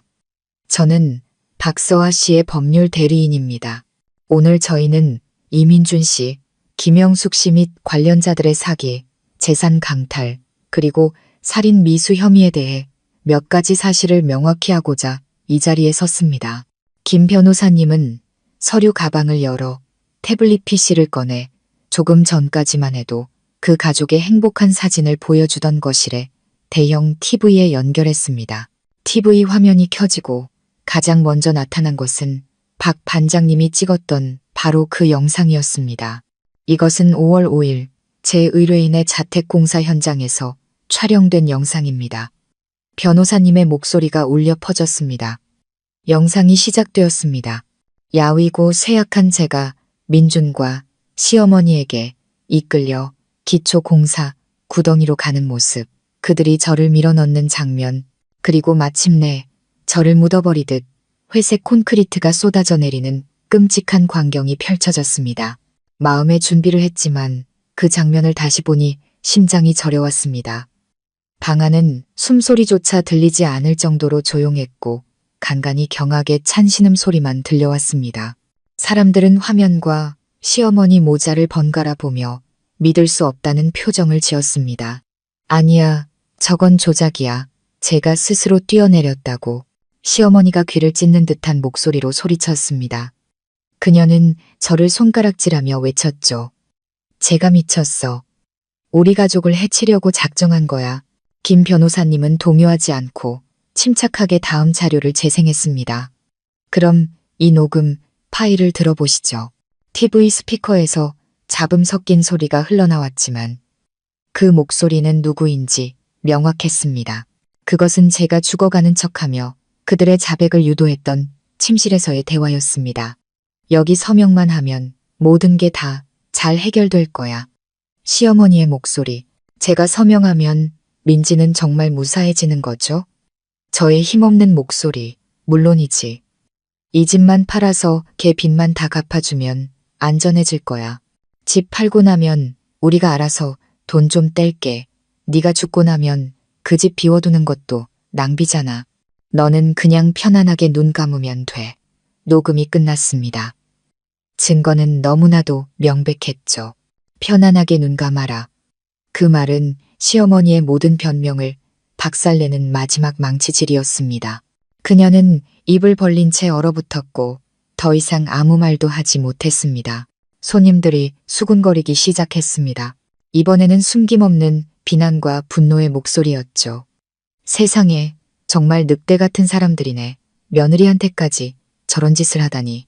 어쩐지 몇 달 동안 안 보인다 했더니 저런 몹쓸 짓을 당했구나. 며느리 집 팔아서 자기 딸 구해준다니 정말 복받을 집안은 아니네. 민주는 온몸을 사시나무처럼 떨고 있었습니다. 그는 저를 보며 애원하는 눈빛을 보냈죠. 서아야, 서아야, 내가 잘못했어. 제발 이번 한 번만 용서해줘. 전부. 엄마가 시켜서 그런 거야. 난 정말 그러고 싶지 않았어. 저는 아무런 감정도 없이 그를 바라보았습니다. 용서? 당신이 내 팔을 붙잡고 당신 어머니가 날 구덩이로 밀 때 용서라는 단어를 생각이나 해봤어요. 콘크리트가 날 묻어버리는 걸 보면서 부부의 정을 생각했냐고요? 민준 씨, 당신은 당신 어머니보다 더 나빠요. 그분은 악독하지만 적어도 자기가 한 짓을 책임지려고는 하죠. 하지만 당신은 마지막 순간까지 남 탓만 하는 비겁한 남자일 뿐이에요. 제 말에 민주는 완전히 무너져 내렸습니다. 그는 주저앉아 얼굴을 감싸고 서럽게 울기 시작했습니다. 너무 늦어버린 아무 가치 없는 눈물이었습니다. 이민준 씨, 김영숙 씨 및 관련자들은 경찰서까지 동행해 주시기 바랍니다. 경찰관이 단호하게 말했습니다. 바로 그때 구석에서 숨어있던 민지와 그녀의 남편이 황급히 소리쳤습니다. 저희는 상관없어요. 저희는 아무것도 몰랐어요. 빚이 있었던 건 맞지만 어머니와 오빠가 이런 일을 벌일 줄은 정말 몰랐단 말이에요. 김 변호사님이 날카로운 눈빛으로 그들을 돌아보았습니다. 몰랐다고요? 그럼 박서아 씨의 집을 판돈해서 두 분의 계좌로 입금된 1억 원은 어떻게 설명하시겠습니까? 두 분은 이 범죄 행위의 직접적인 수혜자입니다. 법적으로 두 분은 공범입니다. 함께 가주시죠. 민지는 그 말을 듣고 비명을 지르며 기절했습니다. 그녀의 남편은 얼굴이 새하얘진 채 다리를 후들거렸죠. 주범부터 공범, 그리고 수혜자까지 그 가족 중 누구도 죄를 피할 수 없었습니다. 그들은 수십 명의 사람들이 지켜보는 가운데 욕설을 들으며 차례차례 경찰에 연행되었습니다. 집들이 파티는 이보다 더 비참할 수 없는 방식으로 끝났습니다. 그들의 승리와 부의 상징이었던 고급 아파트는 이제 난장판과 역겨운 진실만이 남았습니다. 그들이 모두 연행된 후 방은 조용해졌습니다. 손님들도 끔찍한 이야기와 저를 향한 동정의 시선을 남긴 채 하나둘 자리를 떴습니다. 방 안에는 저와 박 반장님 그리고 김 변호사님만이 남았습니다. 저는 그들의 자부심이었던 아파트를 둘러보았습니다. 마음속은 텅 비어 있었죠. 저는 이겼지만 이것은 달콤한 승리가 아니었습니다. 법의 심판은 시작되었지만 양심의 법정과 사회의 징벌은 어떨까요?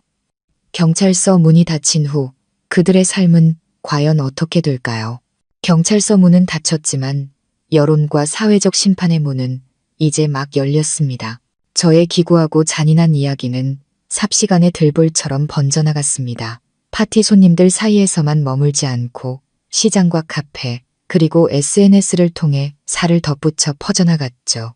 며느리, 생매장 가족이라는 이름은 그들 가족 각자의 운명에 영원히 새겨질 지울 수 없는 오명이 되었습니다. 한때 위풍당당한 안주인이자 집안의 가풍을 자랑스러워했던 시어머니는 이제 경멸과 저주의 대상이 되었습니다. 매일 아침 인사를 나누던 이웃들조차 그녀를 다른 눈으로 쳐다봤죠.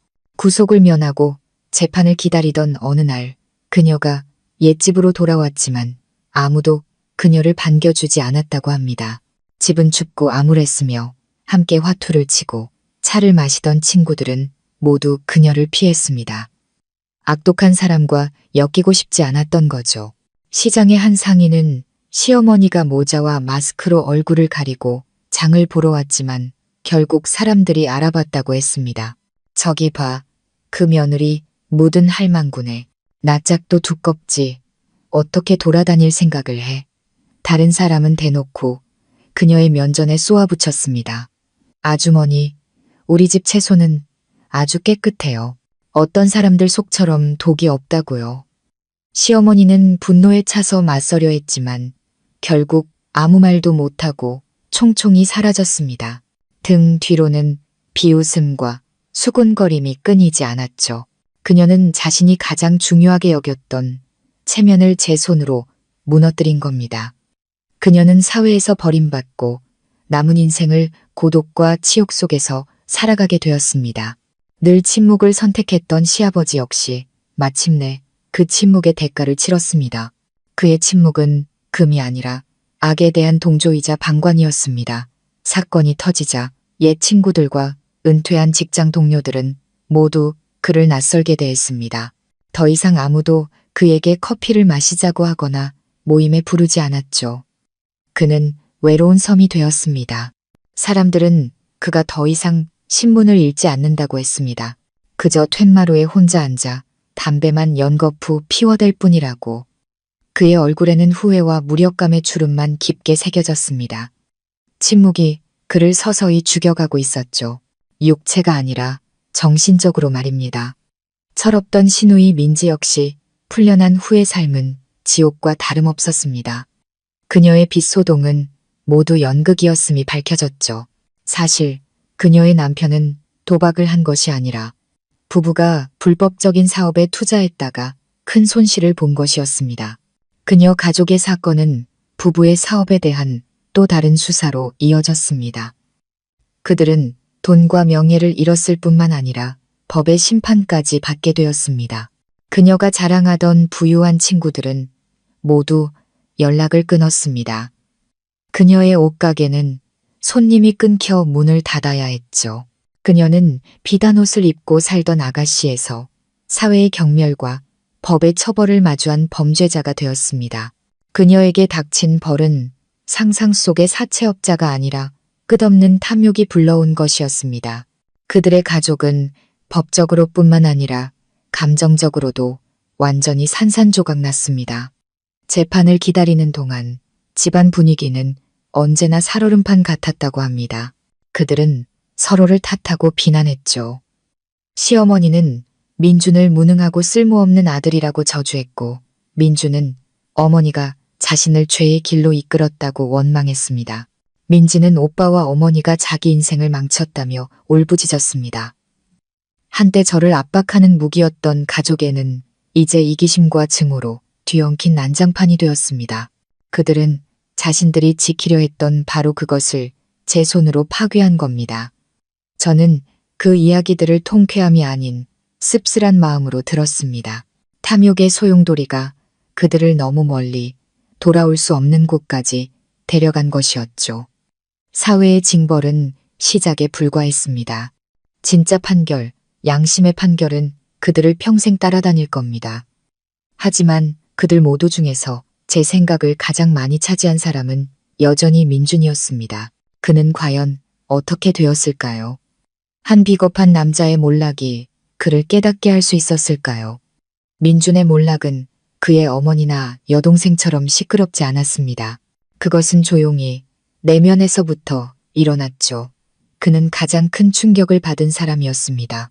한쪽은 자신이 직접 해친 아내, 다른 한쪽은 자신을 부추긴 어머니였으니까요. 그가 가졌던 모든 것, 그를 사랑했던 아내, 안정적인 직장, 밝은 미래, 그리고 한 남자로서의 자존심까지 모든 것이 하룻밤 사이에 연기처럼 사라졌습니다. 민준이 다니던 회사는 사건의 전말을 알게 된 후 즉시 그를 해고했습니다. 형사사건 때문만이 아니라 심각한 도덕적 결함으로 회사의 이미지를 실추시켰다는 이유였죠. 그는 불명예스럽게 쫓겨났습니다. 어깨를 나란히 하던 동료들은 이제 그를 혐오의 눈빛으로 쳐다봤고 술잔을 기울이며 속마음을 털어놓던 친구들은 모두 그의 번호를 차단하고 만나기를 거부했습니다.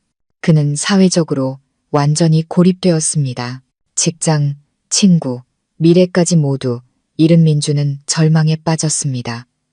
그는 더 이상 소리치거나 남을 탓하지 않고 그저 침묵했습니다. 그는 방 안에 틀어박혀 먹지도 마시지도 않고 담배만 피웠습니다. 사람들은 그가 해골처럼 마르고 머리와 수염은 덥수룩해져 넉나간 사람처럼 보였다고 했습니다. 그는 더 이상 과거의 자신감 넘치던 그 남자가 아니었습니다. 그저 죄책감과 자기 혐오 속에서 살아가는 그림자에 불과했죠. 재판이 열리기 일주일 전 그가 저를 찾아왔습니다. 박 반장님 댁이 아닌 제가 머무는 곳 근처의 작은 찻집에서 저를 기다리고 있었죠. 저는 망설였지만 결국 그를 만나기로 했습니다. 그에게 기회를 주기 위해서가 아니라 제 스스로에게 확실한 끝을 선물하기 위해서였습니다. 그는 어두운 구석의 등을 구부정하게 말고 앉아 있었습니다. 헬쑥한 얼굴은 10년은 늙어 보였죠. 저를 보자 그는 황급히 일어섰다가 이내 어색하게 다시 앉았습니다. 그는 감히 제 눈을 똑바로 쳐다보지 못했습니다. 서아야, 그가 쉬어버린 목소리로 입을 열었습니다. 나 당신한테 사과하러 왔어. 저는 맞은편에 앉아 그가 말을 잇기를 조용히 기다렸습니다. 지금 와서 무슨 말을 해도 너무 늦었다는 거 알아. 용서해달라고 할 자격도 없어. 그냥 내가 얼마나 후회하는지 알아줬으면 해서 매일 밤 악몽을 꿔 꿈에 당신이 그 구덩이 아래에서 아무 말 없이 날 보며 울고 있어. 나는 정말 쓰레기야. 비겁한 놈이야. 당신을 지켜주지 못하고 오히려 해치기까지 했어. 나는 사람도 아니야. 그는 뒤늦은 후회의 눈물을 흘리기 시작했습니다. 저는 그를 보며 이상하리만치 텅 빈 마음을 느꼈습니다. 만약 이런 날이 온다면 그가 무릎 꿇고 용서를 빈다면 무척 통쾌할 것이라고 생각했었습니다. 하지만 아니었습니다.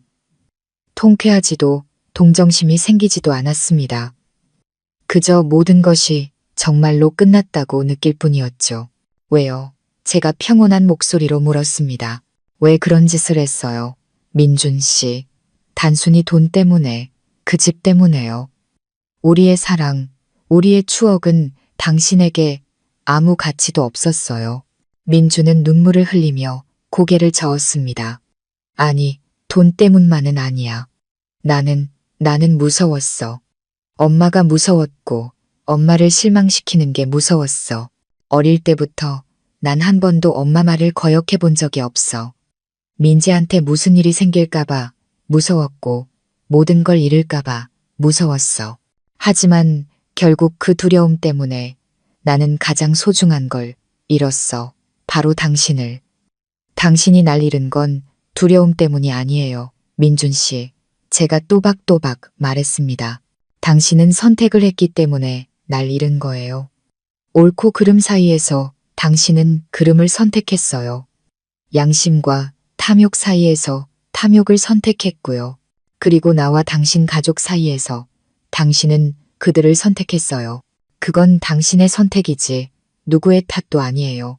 더 이상 두려움 탓하지 말아요. 당신이 이기적이고 잔인한 사람이었다는 걸 인정하세요. 제 말은 그의 마지막 환상을 꿰뚫는 비수와도 같았습니다. 그는 고개를 푹 숙인 채 더 이상 아무 말도 하지 못했습니다. 저는 자리에서 일어났습니다. 내가 오늘 당신을 만난 건 사과를 듣기 위해서가 아니에요. 당신을 완전히 잊었다는 말을 하기 위해서예요. 우리 사이의 과거는 악몽이었다고 생각하고 이제 저는 그 꿈에서 깨어났어요. 당신과 당신 가족은 스스로 만든 그 악몽 속에서 계속 사세요. 그게 가장 공평한 판결이니까요. 다시는 날 찾지 말아요. 말을 마친 저는 뒤도 돌아보지 않고 걸어나갔습니다. 붕괴와 자기 혐오 속에 잠긴 그를 홀로 남겨둔 채 저는 이것이 우리의 마지막 만남이 될 것임을 알았습니다. 그의 남은 인생은 죄의 대가를 치르는 기나긴 날들이 될 것이었습니다. 민준의 몰락은 그 가족에게 큰 타격이었습니다. 하지만 진짜 파멸의 씨앗은 바로 그들 내부에서 싹 텄습니다. 처벌을 앞두고 한때 저를 해치기 위해 한마음으로 뭉쳤던 그들은 이제 서로를 물어뜯기 시작했습니다. 재판이 다가오면서 사회로부터 버림받은 압박감은 그들 가족 내부에 오랫동안 잠재되어 있던 갈등을 폭발시키는 촉매제가 되었습니다. 화목하고 서로를 아끼는 가족이라는 가면은 찢겨나가고 자신을 구하기 위해 서로를 탓하는 이기적이고 계산적인 민낯만이 드러났죠.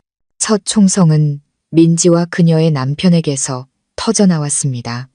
공범 및 사기 혐의로 감옥에 갈 위기에 처하자 그들은 망설임 없이 모든 진실을 털어놓았습니다. 사채업자 빚 이야기는 꾸며낸 연극이었다고 자백했죠.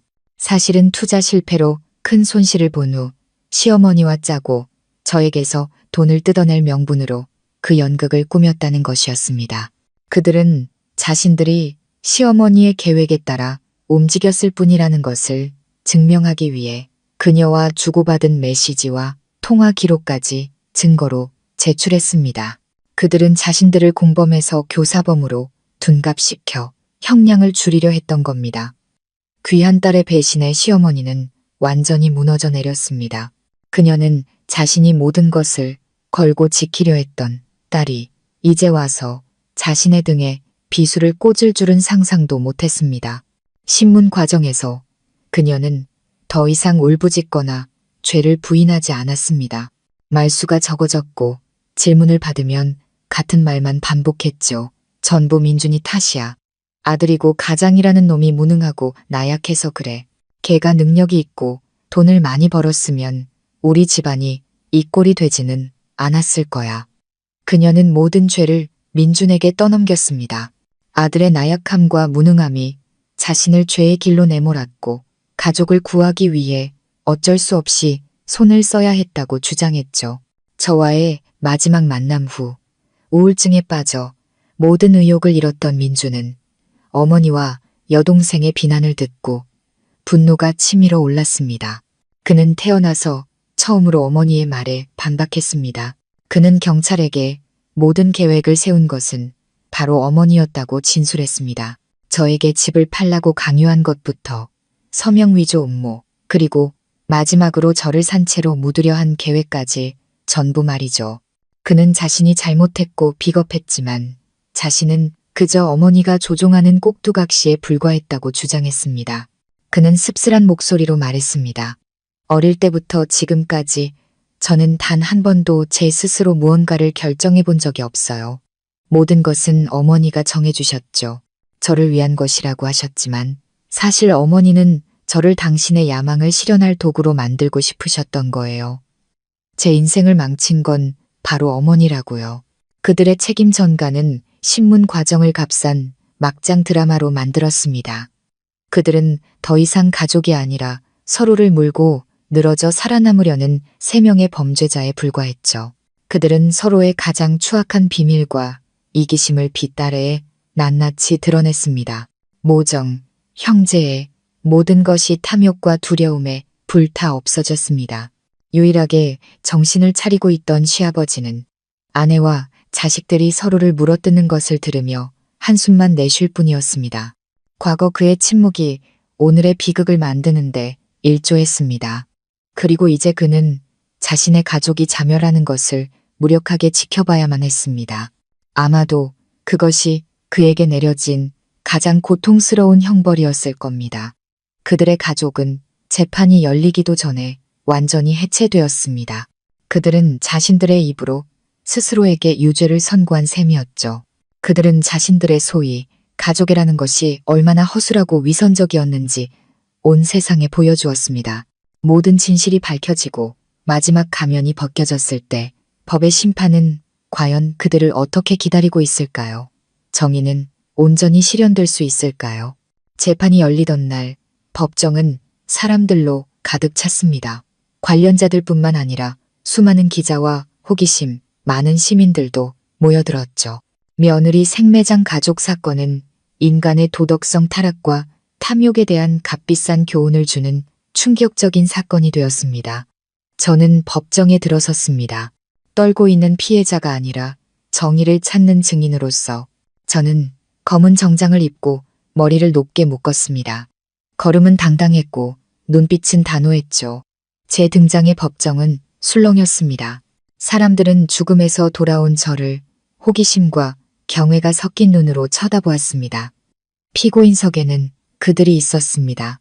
시어머니, 민준, 민지, 그리고 그녀의 남편. 그들의 모습은 참으로 비참했습니다. 시어머니는 수십 년은 늙어버린 듯했고 머리는 하얗게 새고 눈은 퀭했죠. 민주는 야위고 창백했으며 온몸에 생기가 없었습니다. 민지와 남편은 고개를 푹 숙인 채 아무도 쳐다보지 못했습니다. 그들은 더 이상 가족이 아니라 심판을 기다리는 4명의 피고인이었습니다.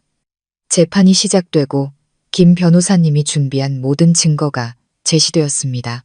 영상, 녹음 파일, 증인 진술, 의료 기록, 그리고 신문 과정에서 그들이 직접 한 진술까지 모든 것이 그들에게 불리했고 빠져나갈 구멍은 없었습니다. 그들의 변호사는 우발적인 범행이었고 자식에 대한 맹목적인 사랑 때문이었다고 변호하려 했었지만 치밀하고 잔인하게 계획된 음모의 명백한 증거 앞에서 그 말들은 우스꽝스럽고 무의미하게 들렸습니다. 제가 증인석에 섰을 때 저는 차분하게 모든 사건의 전말을 이야기했습니다. 집을 팔라고 강요당했을 때부터 감금당하고 정신적 고문을 당했을 때 그리고 마지막으로 콘크리트 무덤 아래에서의 끔찍했던 순간까지 제 목소리는 떨리지 않았고 눈물도 없었습니다. 저는 그저 고통스러운 진실을 담담하게 이야기할 뿐이었습니다. 법정은 조용히 제 이야기에 귀를 기울였고 간간이 훌쩍이는 소리와 분노의 찬 한숨 소리가 들렸습니다. 마침내 몇 시간에 걸친 재판 끝에 판결이 내려졌습니다. 주범으로서 계획을 세우고 실행한 시어머니는 살인 미수 및 사기 혐의로 무기징역을 선고받았습니다. 적극적인 공범으로서 범행을 돕고 실행한 민주는 징역 20년을 선고받았습니다. 공범이자 범죄 수익의 수혜자인 민지와 그녀의 남편은 각각 징역 10년을 선고받았습니다. 또한 법원은 제 집의 매매 계약이 무효라고 선언했습니다. 집을 샀던 부부는 돈을 모두 돌려받게 되었죠. 그들 가족은 제게 모든 물질적, 정신적 피해를 배상해야 했습니다. 그 땅은 다시 한번 진짜 주인에게 돌아왔습니다. 판결이 내려지고 정의는 실현되었습니다. 시어머니는 판결을 듣고 쓰러져 미친 듯이 울부짖었습니다. 민주는 석상처럼 굳어 있었고 민지는 기절했습니다. 법정 안은 울음소리와 비명, 욕설로 가득 찼습니다. 하지만 아무도 그들을 동정하지 않았습니다. 그것이 그들이 치러야 할 대가였습니다. 인과응보는 늦지도 이르지도 않게 찾아왔습니다. 저는 법정을 나와 고개를 들어 하늘을 보았습니다. 오늘은 유난히 햇살이 좋았죠. 저는 깊은 숨을 들이쉬며 자유의 공기를 느꼈습니다. 싸움은 끝났습니다. 저는 제 재산과 명예, 그리고 가장 중요한 제 삶을 되찾았습니다. 하지만 모든 것이 끝난 후, 정의가 실현된 후, 저는 과연 마음의 평화를 되찾을 수 있을까요? 이 악몽을 뒤로하고 정말로 새로운 삶을 시작할 수 있을까요? 법정에서의 승리는 제가 생각했던 것만큼 통쾌하지 않았습니다. 대신 오랫동안 저를 짓눌렀던 무거운 짐을 내려놓은 듯한 깊은 평온함과 안도감이 찾아왔습니다. 과거는 공정하고 단호하게 마무리되었습니다. 이제는 미래를 위해, 제 자신을 위해 살아가야 할 때였습니다. 저는 그 끔찍한 기억이 서린 땅 위에 다시 집을 짓지 않기로 했습니다. 그곳은 너무나 많은 거짓과 잔인함 그리고 고통을 목격했으니까요. 그곳은 더 이상 제 꿈의 보금자리가 아니었습니다. 저는 그 땅을 팔기로 결정했습니다. 그 돈과 그 가족에게서 받은 배상금으로 저는 재정적으로 튼튼한 새로운 시작을 할 수 있었습니다. 저는 고향으로 돌아가지 않았습니다. 아무도 저를 모르고 제 비극적인 이야기를 모르는 완전히 낯선 곳에서 시작하고 싶었습니다. 저는 평화로운 바닷가 도시를 선택했습니다. 바다가 보이는 발코니가 있는 작은 아파트를 샀죠. 매일 아침 저는 파도 소리와 햇살을 맞으며 잠에서 깼습니다. 매일 오후에는 해변을 산책하며 하늘과 바다의 광활함 속에서 슬픔의 자금을 느꼈습니다. 저는 예전의 사무직으로 돌아가지 않았습니다. 돈의 일부를 사용하여 오랫동안 꿈꿔왔던 작은 빵집을 열었습니다. 가게 이름은 평온 베이커리라고 지었습니다. 제가 만드는 모든 빵이 맛있을 뿐만 아니라 먹는 사람에게 평온하고 편안한 느낌을 주기를 바랐기 때문입니다. 일은 바빴지만 반죽하고 빵을 굽고 장식하고 손님들의 만족스러운 미소를 보는 사소한 일들 속에서 기쁨을 찾았습니다. 제 빵집에는 점차 단골 손님들이 생겼습니다.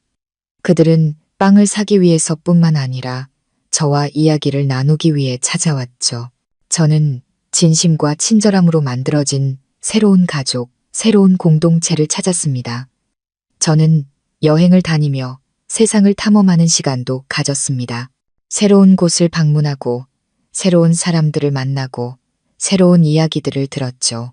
매번의 여행은 제 시야를 넓혀주었고 이 세상에는 살만한 가치가 있는 좋은 것들이 아직 많이 남아있다는 것을 깨닫게 해주었습니다.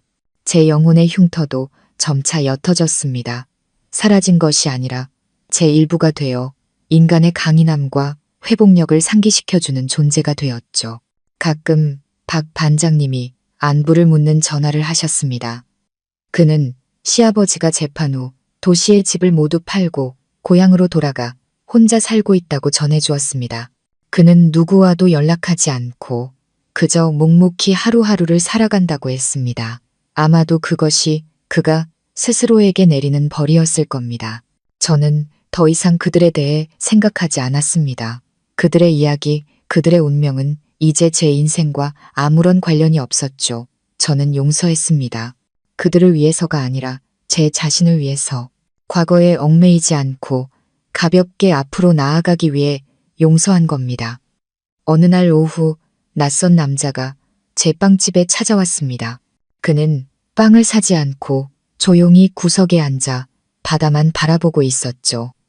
제가 차 한 잔을 가져다 주자 그는 미소를 지으며 말했습니다. 신문에서 당신의 이야기를 읽었습니다. 정말 용감하시더군요. 저도 미소를 지었습니다. 용감하지 않아요. 저는 그저 누구도 제게서 살아갈 권리, 행복할 권리를 빼앗아 가도록 내버려 두지 않았을 뿐이에요.